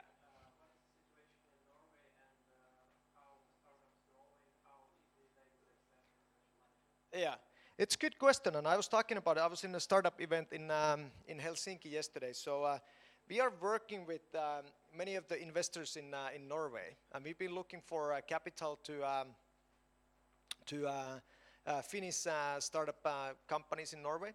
So what has happened is that Norway has a lot of capital actually, but it has not been used as like seed or venture risk, let's say risk capital until now. And this is the reason that they have basically invested in a lot of on these what I've been telling here, like ship industry and oil and gas industry. So a lot of the money has gone into those, and something like that doesn't have such a high risk, like sport industry and so on and so on. What they are very good at it. So what has happened is that people in Norway, they've been working with the high salary. So there is actually doesn't happen in Finland, maybe it doesn't happen in Ukraine either. If you're working for someone, you hardly never ever have some saved capital laying on your bank account that you want to invest into some companies. But guess what? In Norway they do have. So some people actually have extra money on their bank account what they have got as a salary. Okay, so those are small monies what we're talking about, but then there are a couple big things that have happened why now the venture capital is a big thing in Norway. Is that again, so a lot of people have made their money in oil and gas and maritime, but there wasn't what they needed to do now is to invest actually in the technology side of it. And now we're talking about startup companies again and putting money into those. Well then, when they have actually started to invest in that kind of a technology, so very often any product has some kind of a communication technology or something involved or sensor technology, then you can use it in other fields as well. And now they are investing quite a lot in the health technology because that's a growing thing in Norway as well. People are getting older and so on. So the situation right now is very different, and even the place where we are sitting, so they are teaching these venture capital investors to become a startup company investors. So we know that the money is there. If you have something interesting to show, as an example, we have no problem to introducing it to many players, but they will definitely often that what we have faced is that they would like that it was a Norwegian company to move the business from Finland to Norway and we invest in it. So I guess it's more safe to them and so on. But that's a current situation, and a lot of Norwegian startups have been coming to Finland to Slush as well. I don't know if you have heard about this Slush event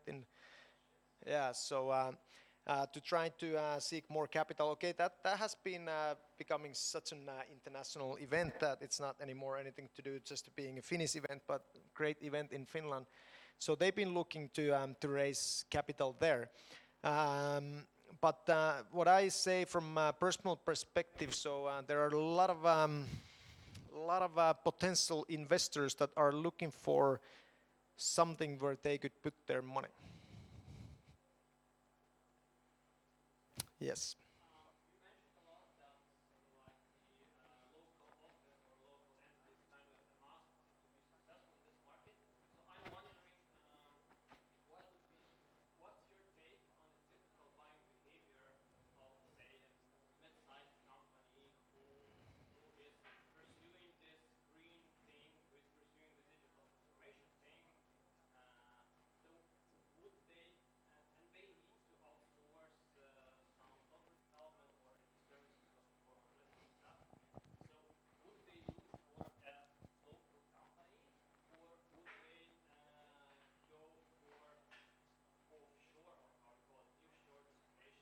Mm.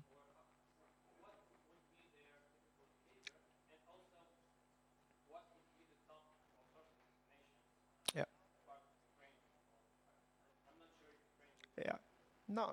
Yeah. There's a good question, and in a sense that I'm not actually talking that it's a must to have.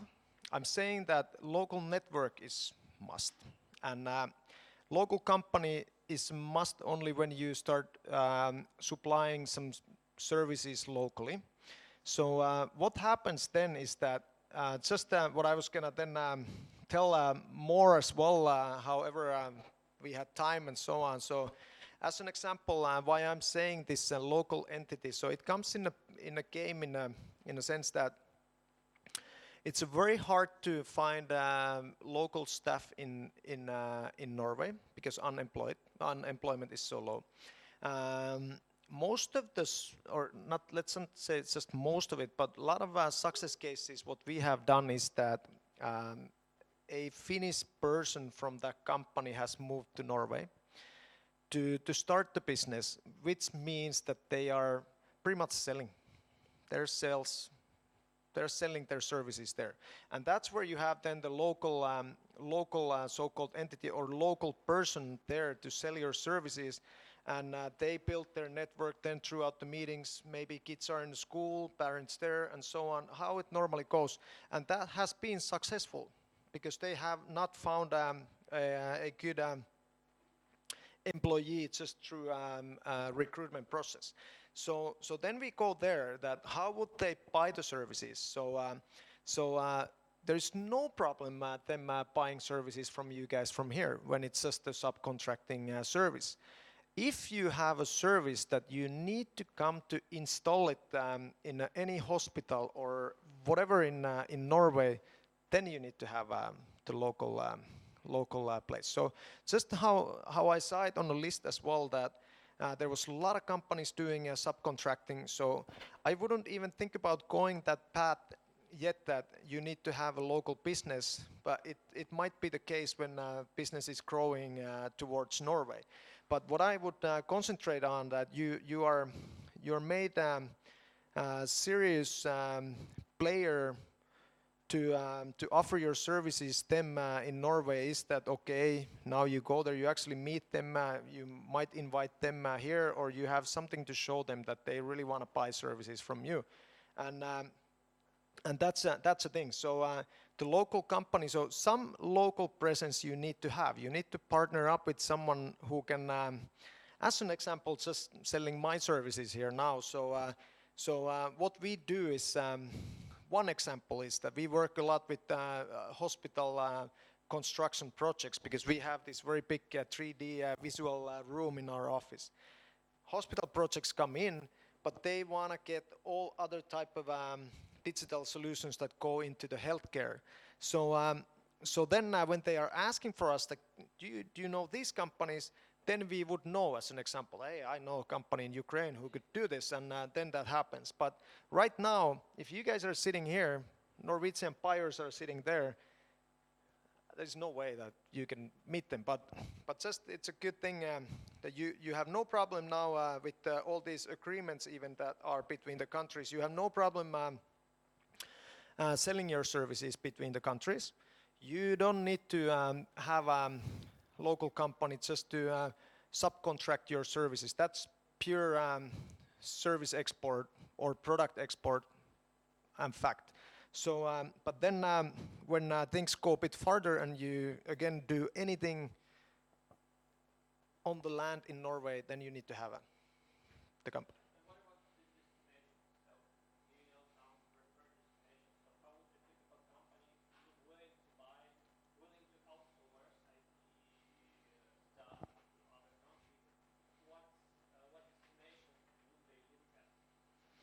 Yeah, I mean, you can even, I can give some, and then you can give more as well. So in very much in Norway has been the fact is that Poland has been a big subcontracting country, but it's been more of a labor force and products and so on. But there's a lot of technology as well.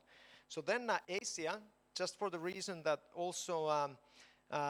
Maritime and energy markets, they have big offices there as well. So, but so many different nations and engineers have moved to Norway to work there as well. So, then Laura can answer if you have statistics. What has been the most outsourced nations? I don't know if I've been even speaking to this microphone like this, but. My first profession is a teacher, so I can speak without microphone. Yeah. Be ready. Talking about Norway and from where they mostly like to do business, from which countries outsource, then Ukraine is in top 5. There is Russia, Belarus, Ukraine, Poland, and Romania.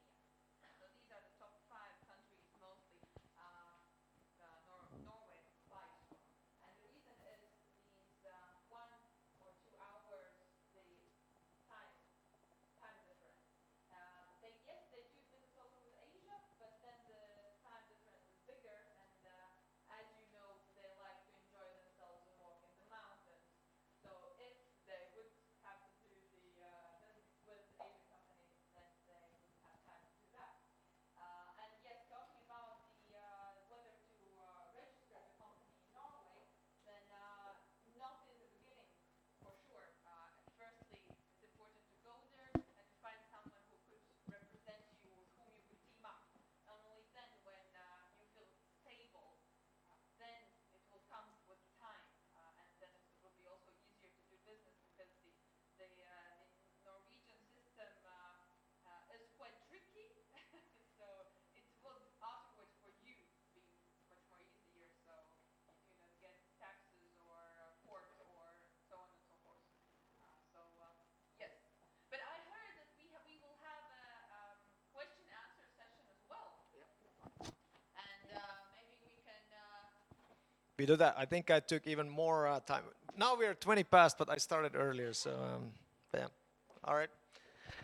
Did I have it on? Oh, yeah, that's a bit just from our company, and I would have some examples. But here is something, and now I don't remember anymore how it was pronounced. Your. Yeah. All right. Thanks. Thank you, Antti, for your comprehensive speech, despite of some technical problems. Шановні учасники, я пропоную зробити паузу на 15 хвилин. Ми запрошуємо вас на каву та такий професійний нетворкінг. Після перерви ми повертаємося, і також на вас чекає презентація наших фахівців додаткових інструментів пошуку потенційних партнерів у більше ніж 60 країнах світу. Тому після паузи ми повертаємося і продовжуємо наш семінар.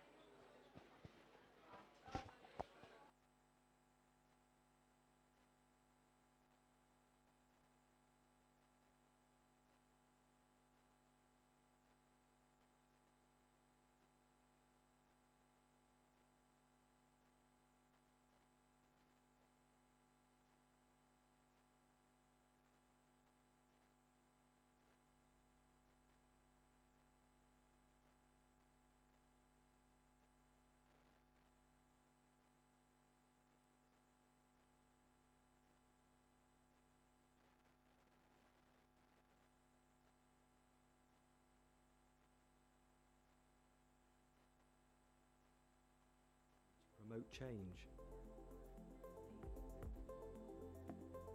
Companies all over the world can now find sustainable solutions to solve the world's challenges, all at the touch of a button. Introducing the Explorer, a new digital marketplace for green technology, bringing you the very latest innovations from Norway.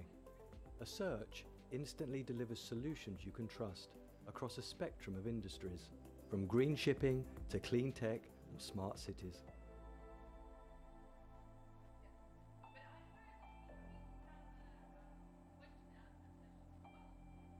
The Explorer provides a matchmaking function where buyers and investors can connect directly with Norwegian companies.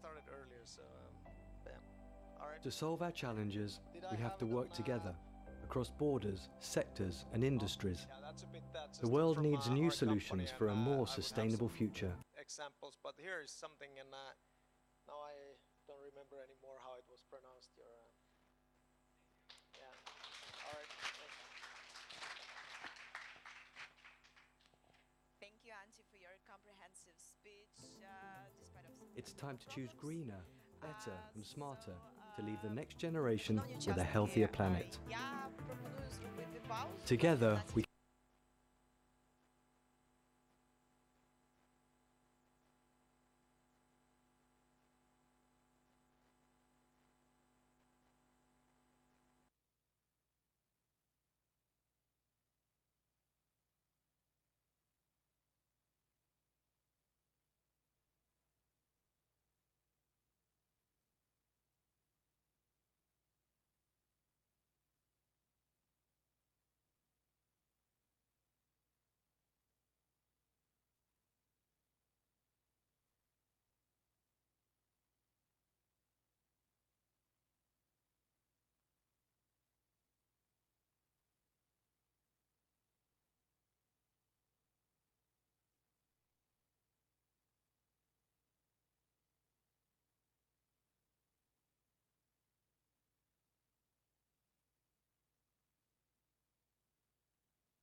the need for ferry services altogether by building a series of bridges and tunnels across, through, and under the landscape. With many of the fjords along the route being too wide or too deep for conventional infrastructure to cross, innovative new solutions are being investigated by the Norwegian Public Roads Administration. Rogfast is the first in a series of crossings that will link the E39, connecting Stavanger and Haugesund via a 27-kilometre, 16-mile undersea tunnel. This structure will reach depths of up to 390 metres below sea level, making it the deepest as well as the longest undersea road tunnel in the world. The Rogfast project will in fact consist of 2 tunnels connected every 250 metres with emergency exits. Each tunnel will have a lay-by at 500-metre intervals, along with telephone and surveillance cameras along the route. The tunnel will also feature a mid-route intersection with the island municipality of Kvitsøy, creating an undersea tunnel junction and connecting the island with the Norwegian mainland. With work begun in 2018, this element of the project is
Оператор.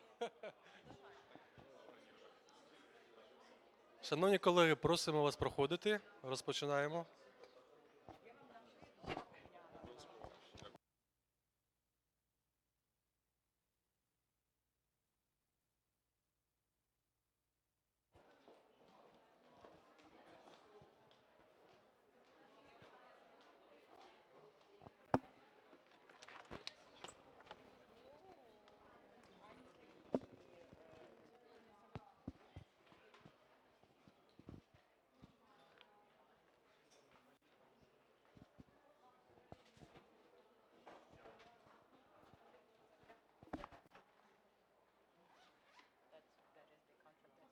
Yeah, I'm sending him that there is.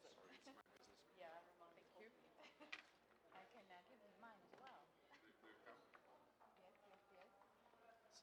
Я вам написала.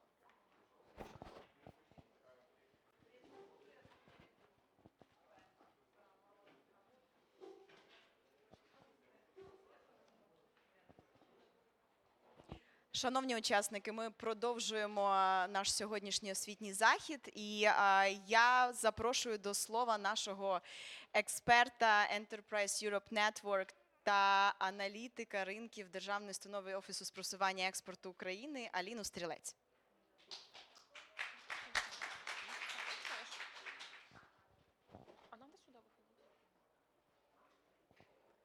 Доброго дня, шановні друзі. Мене звуть Аліна Стрілець. Я працюю у Державній установі Офіс просування експорту України у відділі аналітики, також є експертом європейської мережі підприємців. Сьогодні хочу вам розповісти про новий додатковий інструмент з пошуку партнерів за кордонів, такий як Enterprise Europe Network або Європейська мережа виробників. Короткий план моєї презентації. Спочатку я познайомлю вас з платформою, потім навчу реєструватися та налаштовувати розсилку. І наприкінці дам основні вимоги до створення профілів. Отже, Enterprise Europe Network – це європейська платформа, яка є підпрограмою великої європейської програми COSME. Це програма з підтримки малого та середнього бізнесу. Загалом вона розповсюджена у 65 країнах, 28 з яких це країни Європейського Союзу. Завдяки платформі ви можете знайти потенційного партнера, ви можете запропонувати свою продукцію, можете знайти продукцію, яку вам не стачає. Крім цього, ви також можете знайти технологію або запропонувати свою. Також є велика база івентів, яких проходять у мережі.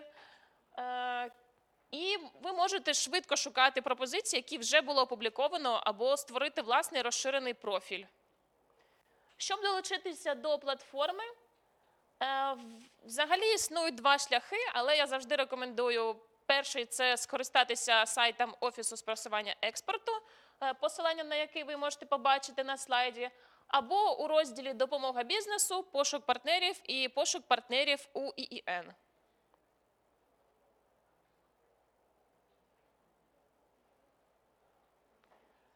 Після того ви побачите короткий опис платформи, ви зможете зареєструватися одразу, або ви можете спочатку передивитися, чи є взагалі пропозиції, які можуть вас зацікавити. Але я вже перевіряла, і є пропозиції, які стосовно IT-індустрії, тобто ви можете вже сміливо реєструватися та робити запити. Також далі ще розповім, як створювати власний профіль. Для цього необхідно зареєструватися на сайті Офісу і в особистому кабінеті зробити запит на послугу створення профілю в ІІН. Ось так виглядає форма реєстрації. Можете побачити, що нічого особливого спочатку не вимагається. Це просто контактні дані, пошта, скільки людей працює. Тобто ніяких документів на першому етапі, просто на етапі реєстрації від вас не потребується. Після того ваша заявка потрапляє до одного з 7 представників консорціуму по Україні, одним з яких є також Державна установа Офіс просування експорту. Після того я перевіряю ваш профіль, вашу реєстрацію і додаю вас у базу, і ви вже можете користуватися мережею наповну. Також важливим пунктом є налаштування розсилки. Якщо у вас буде налаштована вона, то вам немає потреби кожного дня заходити та перевіряти, чи може з'явилося щось нове у мережі, а просто можна налаштувати періодичність і, наприклад, там раз на тиждень, раз на місяць до вас будуть всі нові оголошення, які будуть стосуватися ваших ключових слів, будуть надходити на вашу пошту. Ось так виглядає пошукова система. Загалом є декілька типів профілів у мережі. Це профілі з пошуку продуктів або технології. Також ви можете одразу обрати країну, яка вас цікавить. Ну, тут в мене приклад текстильної галузі. Наприклад, нас цікавить країна Бельгія, і країна, яка цікава для потенційного замовника, це Україна. Можемо побачити, що взагалі ви можете, необхідно трішки погратися з пошуком, підбирати якісь ключові слова, які стосуються саме вашої продукції, але також є вже фіксований перелік ключових слів, яким ви можете також скористуватися. Ось так виглядає профіль, який опубліковано.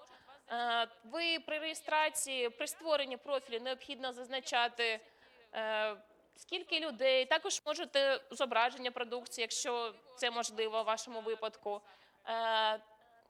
Завжди звертаю увагу звернути на розділ інновацій та переваги, щоб потенційний партнер бачив, чому він повинен співпрацювати саме з вами. Після того, якщо вас зацікавив профіль, ви натискаєте Request More Information, і ось тут починається, як я кажу, знайомство з потенційним партнером. Є 3 запитання, де ви вказуєте, який тип партнерства вас цікавить, яких фактів вам не вистачає, і необхідно також розповісти про вашу компанію, тобто які вже були кейси, з якими країнами співпрацювали, тобто довести, що ви можете виконати певне замовлення, що ви вже співпрацювали з міжнародними замовниками, щоб компанія обрала саме вас і передала все ж таки контакти. Адже всі контакти, всі компанії, які публікують профілі, дуже часто компанії думають, що в нас є вся база контактів. Але це не так, лише у разі зацікавленості тієї сторони вони передають контакти. Тобто необхідно приділити увагу саме ось цьому моменту на стадії ще створення запиту. Після того ви натискаєте Submit, і я бачу ваш запит. Завжди раджу починати з більш таких поступово деталізувати запит, адже ви можете побачити, що запитів немає, якісь пропозиції, які вам підходять, і більше не користуватися, тому краще більше приділити увагу саме ключовим словам, їх підбору, щоб не отримати в результаті нічого. Тут я навела приклад гарно створеного запиту. Можемо побачити, що компанія написала, коли вона була створена, де є філіали, які потужності, які є сертифікати. А інша компанія, може також бачити, що це просто опис компанії SME, це якби не опис. Цікава ще можливість є, можна знайти по базі, які відбуваються івенти, обрати проміжок часу, коли ви зможете поїхати. Також можна обрати країну, яка цікавить, галузь та тип івенту, який вам підходить. Як же створити профіль? Перше, що вам необхідно, це перейти на сайт Офісу з просування експорту і створити власний кабінет. У власному кабінеті необхідно додати вашу компанію, і ви побачите розділ «Послуги», в якому останньою буде замовлення послуги Enterprise Europe Network. Після цього ви побачите таку форму. Тут також біля кожного поля є додаткова інформація. Ось тут немає, мабуть, ці казочки, ну ладно. Ця літерка «І» з інформацією додатковою, що саме необхідно вказати в тому чи іншому розділі. Взагалі, профіль поділяється на 5 типів. Це профілі, коли ви пропонуєте технологію або товар, або вам не вистачає. І ще тип профілю – це Research and Development Request. Якщо ви хочете брати участь у європейських проєктах, наприклад, Horizon 2020, ви також можете знайти партнера для сумісної участі. Також можна ще завантажити зображення. І, можливо, може показатися весь процес трішки складним, але на будь-якому етапі ви можете комунікувати зі мною поштою або телефоном. І зараз все компанії, більше і більше компаній приходять до того, що необхідно створювати. І можу сказати, що зі всього переліку компаній, які я вже реєструвала, то найбільше запитів саме IT-компанії отримують із закордонних запитів отримують. Тут я хотіла пояснити, за якими характеристиками профілі поділяються. Це коли ви пропонуєте товар, технологію або шукаєте партнера. Тобто, якщо, наприклад, ви хочете знайти дистриб'ютора, то це буде бізнес-офер. Найчастіше компанії і заповнюють саме цей тип профілю. Думаю, можна логічно зрозуміти, що як відрізнити профіль типу request і типу offer. Якщо ви пропонуєте щось, то це буде technology або business offer, і навпаки, це буде request, якщо вам, наприклад, не вистачає якоїсь певної технології або якогось певного технологічного рішення для завершення вашого проєкту.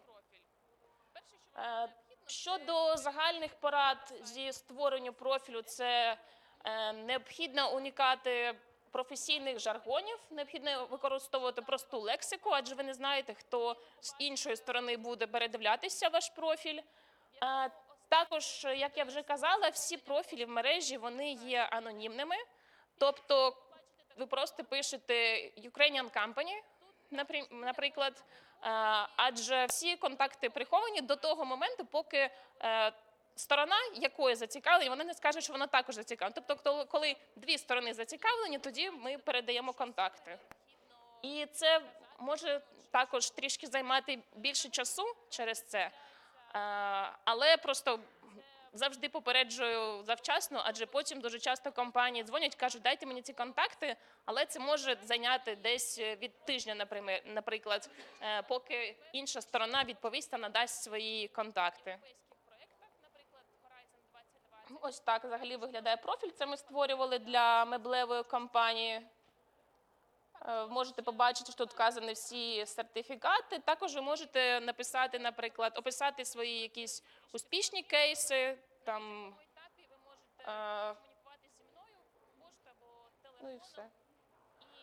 Ось я робила пошук по країнам, по скандинавським країнам.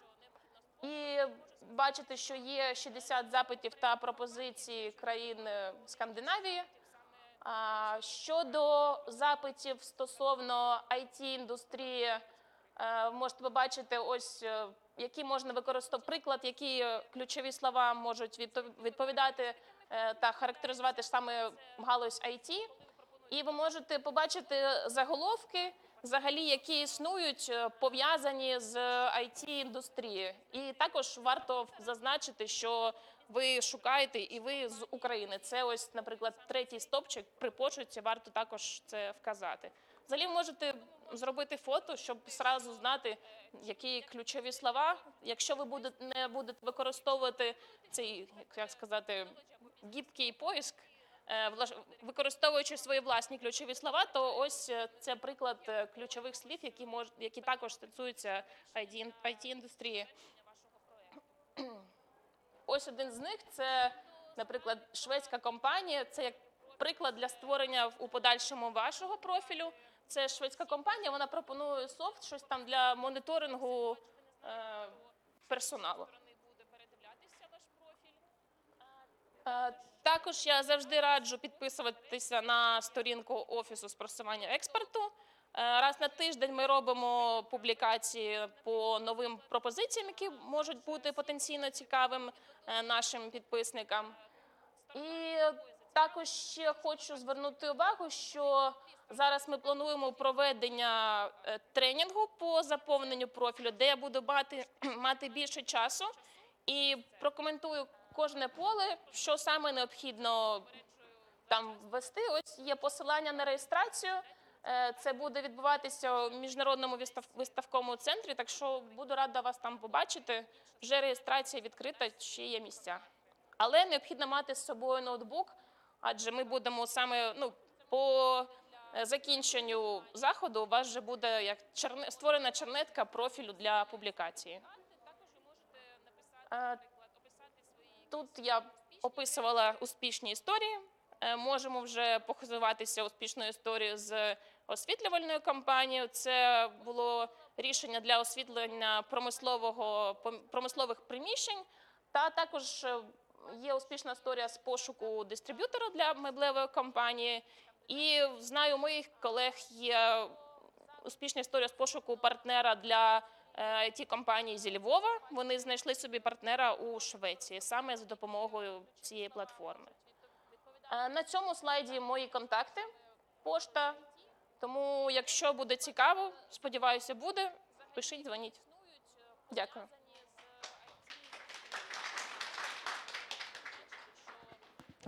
Дякую, Аліно, за презентацію такого унікального ресурсу для розширення своїх бізнес-можливостей. А я хочу запросити до слова виконавчого директора Асоціації IT України Костянтина Васюка.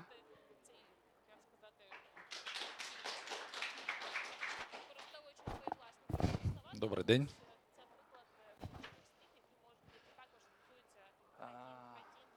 English version. Yes, it's English version. So, yeah. Hi, everybody. So first of all, I'm Konstantin Vasyuk. I'm Executive Director of IT Association, IT Ukraine Association, and really we strive for growth of IT industry for many years as association. It's a history of 15 years, and now we, together with Export Promotion Office and our colleagues, experts, we promote Ukraine, and I would like to tell you to foreign markets, and I would like to tell you a few words about our association. Maybe somebody, first question, does somebody know before about IT Ukraine something, or some members of Ukraine? Okay, okay, not a lot of people knows about this. So here we are. We really what we do. So we have three main directions of our activities, and first is forming legal framework and affordable and comfort tax conditions for IT industry in Ukraine. You know that the most known model of cooperation between companies and employees now is private entrepreneurship model, and this model exists for many years, and it's quite efficient in terms of growth and opportunities for industry to grow. Yeah. And second is, of course, human capital, and we develop educational activities, we develop people, and support all activities related to this sphere. And also we would like to promote, and we do promote Ukraine on in external markets, and helping our companies, our members, to enter new markets. So these are three directions, and today we are the biggest community of IT business in Ukraine, and mostly now it's IT export companies. So we represent now 30% of IT specialists in Ukraine. So the contractors and employees of our companies is 1/3 of all employees, IT employees in Ukraine. So we and these companies, our members generate half of the export revenue in Ukraine, and 5 out of top 5 and 9 out of from 10 companies in Ukraine, service product and software development companies, are our members. So we now, and as before, we still government relations advisor. We are in close cooperation with the government, and we really want to be the voice of IT industry. Now we also voice of IT industry of Ukraine, no, exactly. But now, you know, we have a lot of changes in our country. I mean, so we have new president. We just waiting tomorrow for the people confirmed to be cabinet of minister and parliament. First meeting of parliament, session of parliament will be tomorrow, and we in close cooperation with the government as well. And of course, we advocacy and service platform. So the voice of IT industry, trusted JAR advisor, leading driver for human capital development, trusted source of information about Ukraine, and we really want to be the entry point for the foreign customers, and of course we also platform for collaboration of IT clusters. So these are services and our roles we constantly develop. We've been constantly developing. Also, we're helping IT business to grow by different measures, by different tools, starting from the reducing just risks for business. And for example, we adopted and proposed some initiatives, legislation initiatives like Maski Show Stop. You know, we have some issues before with Maski Show. It's not good things, but now we hope it will stop finally, because we have a new legislation, Maski Show Stop number 3, version 3. And this is example how we defend business, like literally defend, yeah. And of course, exchange of knowledge and networking. It's also very important to make a platform for networking and business knowledge exchange. And of course, educational programs for business and new markets. So developing new markets, exploring new markets, like this project together with you. And we hope that those who will take part in this event and in Oslo, and so we'll be satisfied, because for small and medium companies, much more harder to enter new markets, because the resources not so huge, like they're different from resources of big companies. So we also helping business to grow. And some of our priorities today, of course, taxation. Again, taxation and business climate for IT industry in Ukraine. We are constantly growing, but we want to grow further. And in order to have this opportunity for business, we should provide together with business. We like an umbrella, yes, because we provide initiatives, we defend our positions, and we propose new approaches how to keep this growing. Of course, we support and implement a lot of educational projects, because this so how we can get people on board to IT industry, yeah, because from classical educational system and alternative special education courses, and we support this initiative by our members efforts, etc., etc. So also we as I told you already, we built up a relationship with state officials and government. It's constant work, it's government relations work, and international activities on the export, and new members, because now we have 50 plus companies. Our goal is ambitious, about 200 companies for next year and a half, because we want to be a stronger voice of IT industry. And we attract members from different spheres, not only software development, but also product development, some partnership from services related, not directly related to IT, but services like we have partners in banking, in some education projects, etc., etc. We want to be a platform for collaboration between businesses of different types. So, and of course, we have some ongoing projects, like, for example, I have mentioned about education. Join IT is this project of prof orientation for schools. We have covered about 36,000 children for previous 2 years with these lectures. As example, we have also Ukrainian IT Awards ongoing contest will be on 7th of September.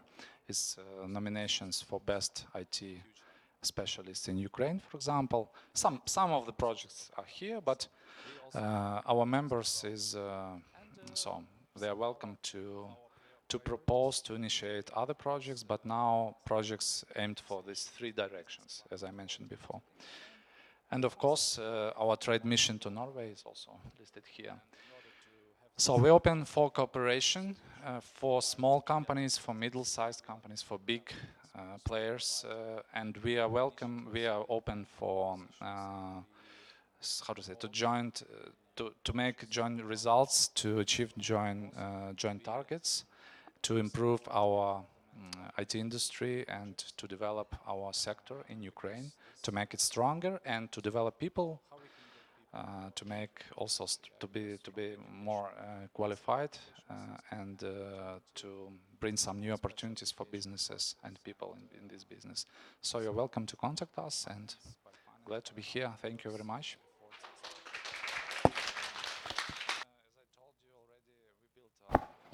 Thank you, Kostya, for your presentation of IT Ukraine Association. Наразі у нас сесія запитань-відповідей. Хто ще не встиг запитати наших спікерів щодо виходу на IT-ринок Норвегії, будь ласка. Якщо ще не обговорені якісь питання, у вас є можливість задати запитання. Ага. Добре, тоді дякую вам за те, що ви сьогодні знайшли час. І я знаю, багато хто з вас приїхали з різних міст України.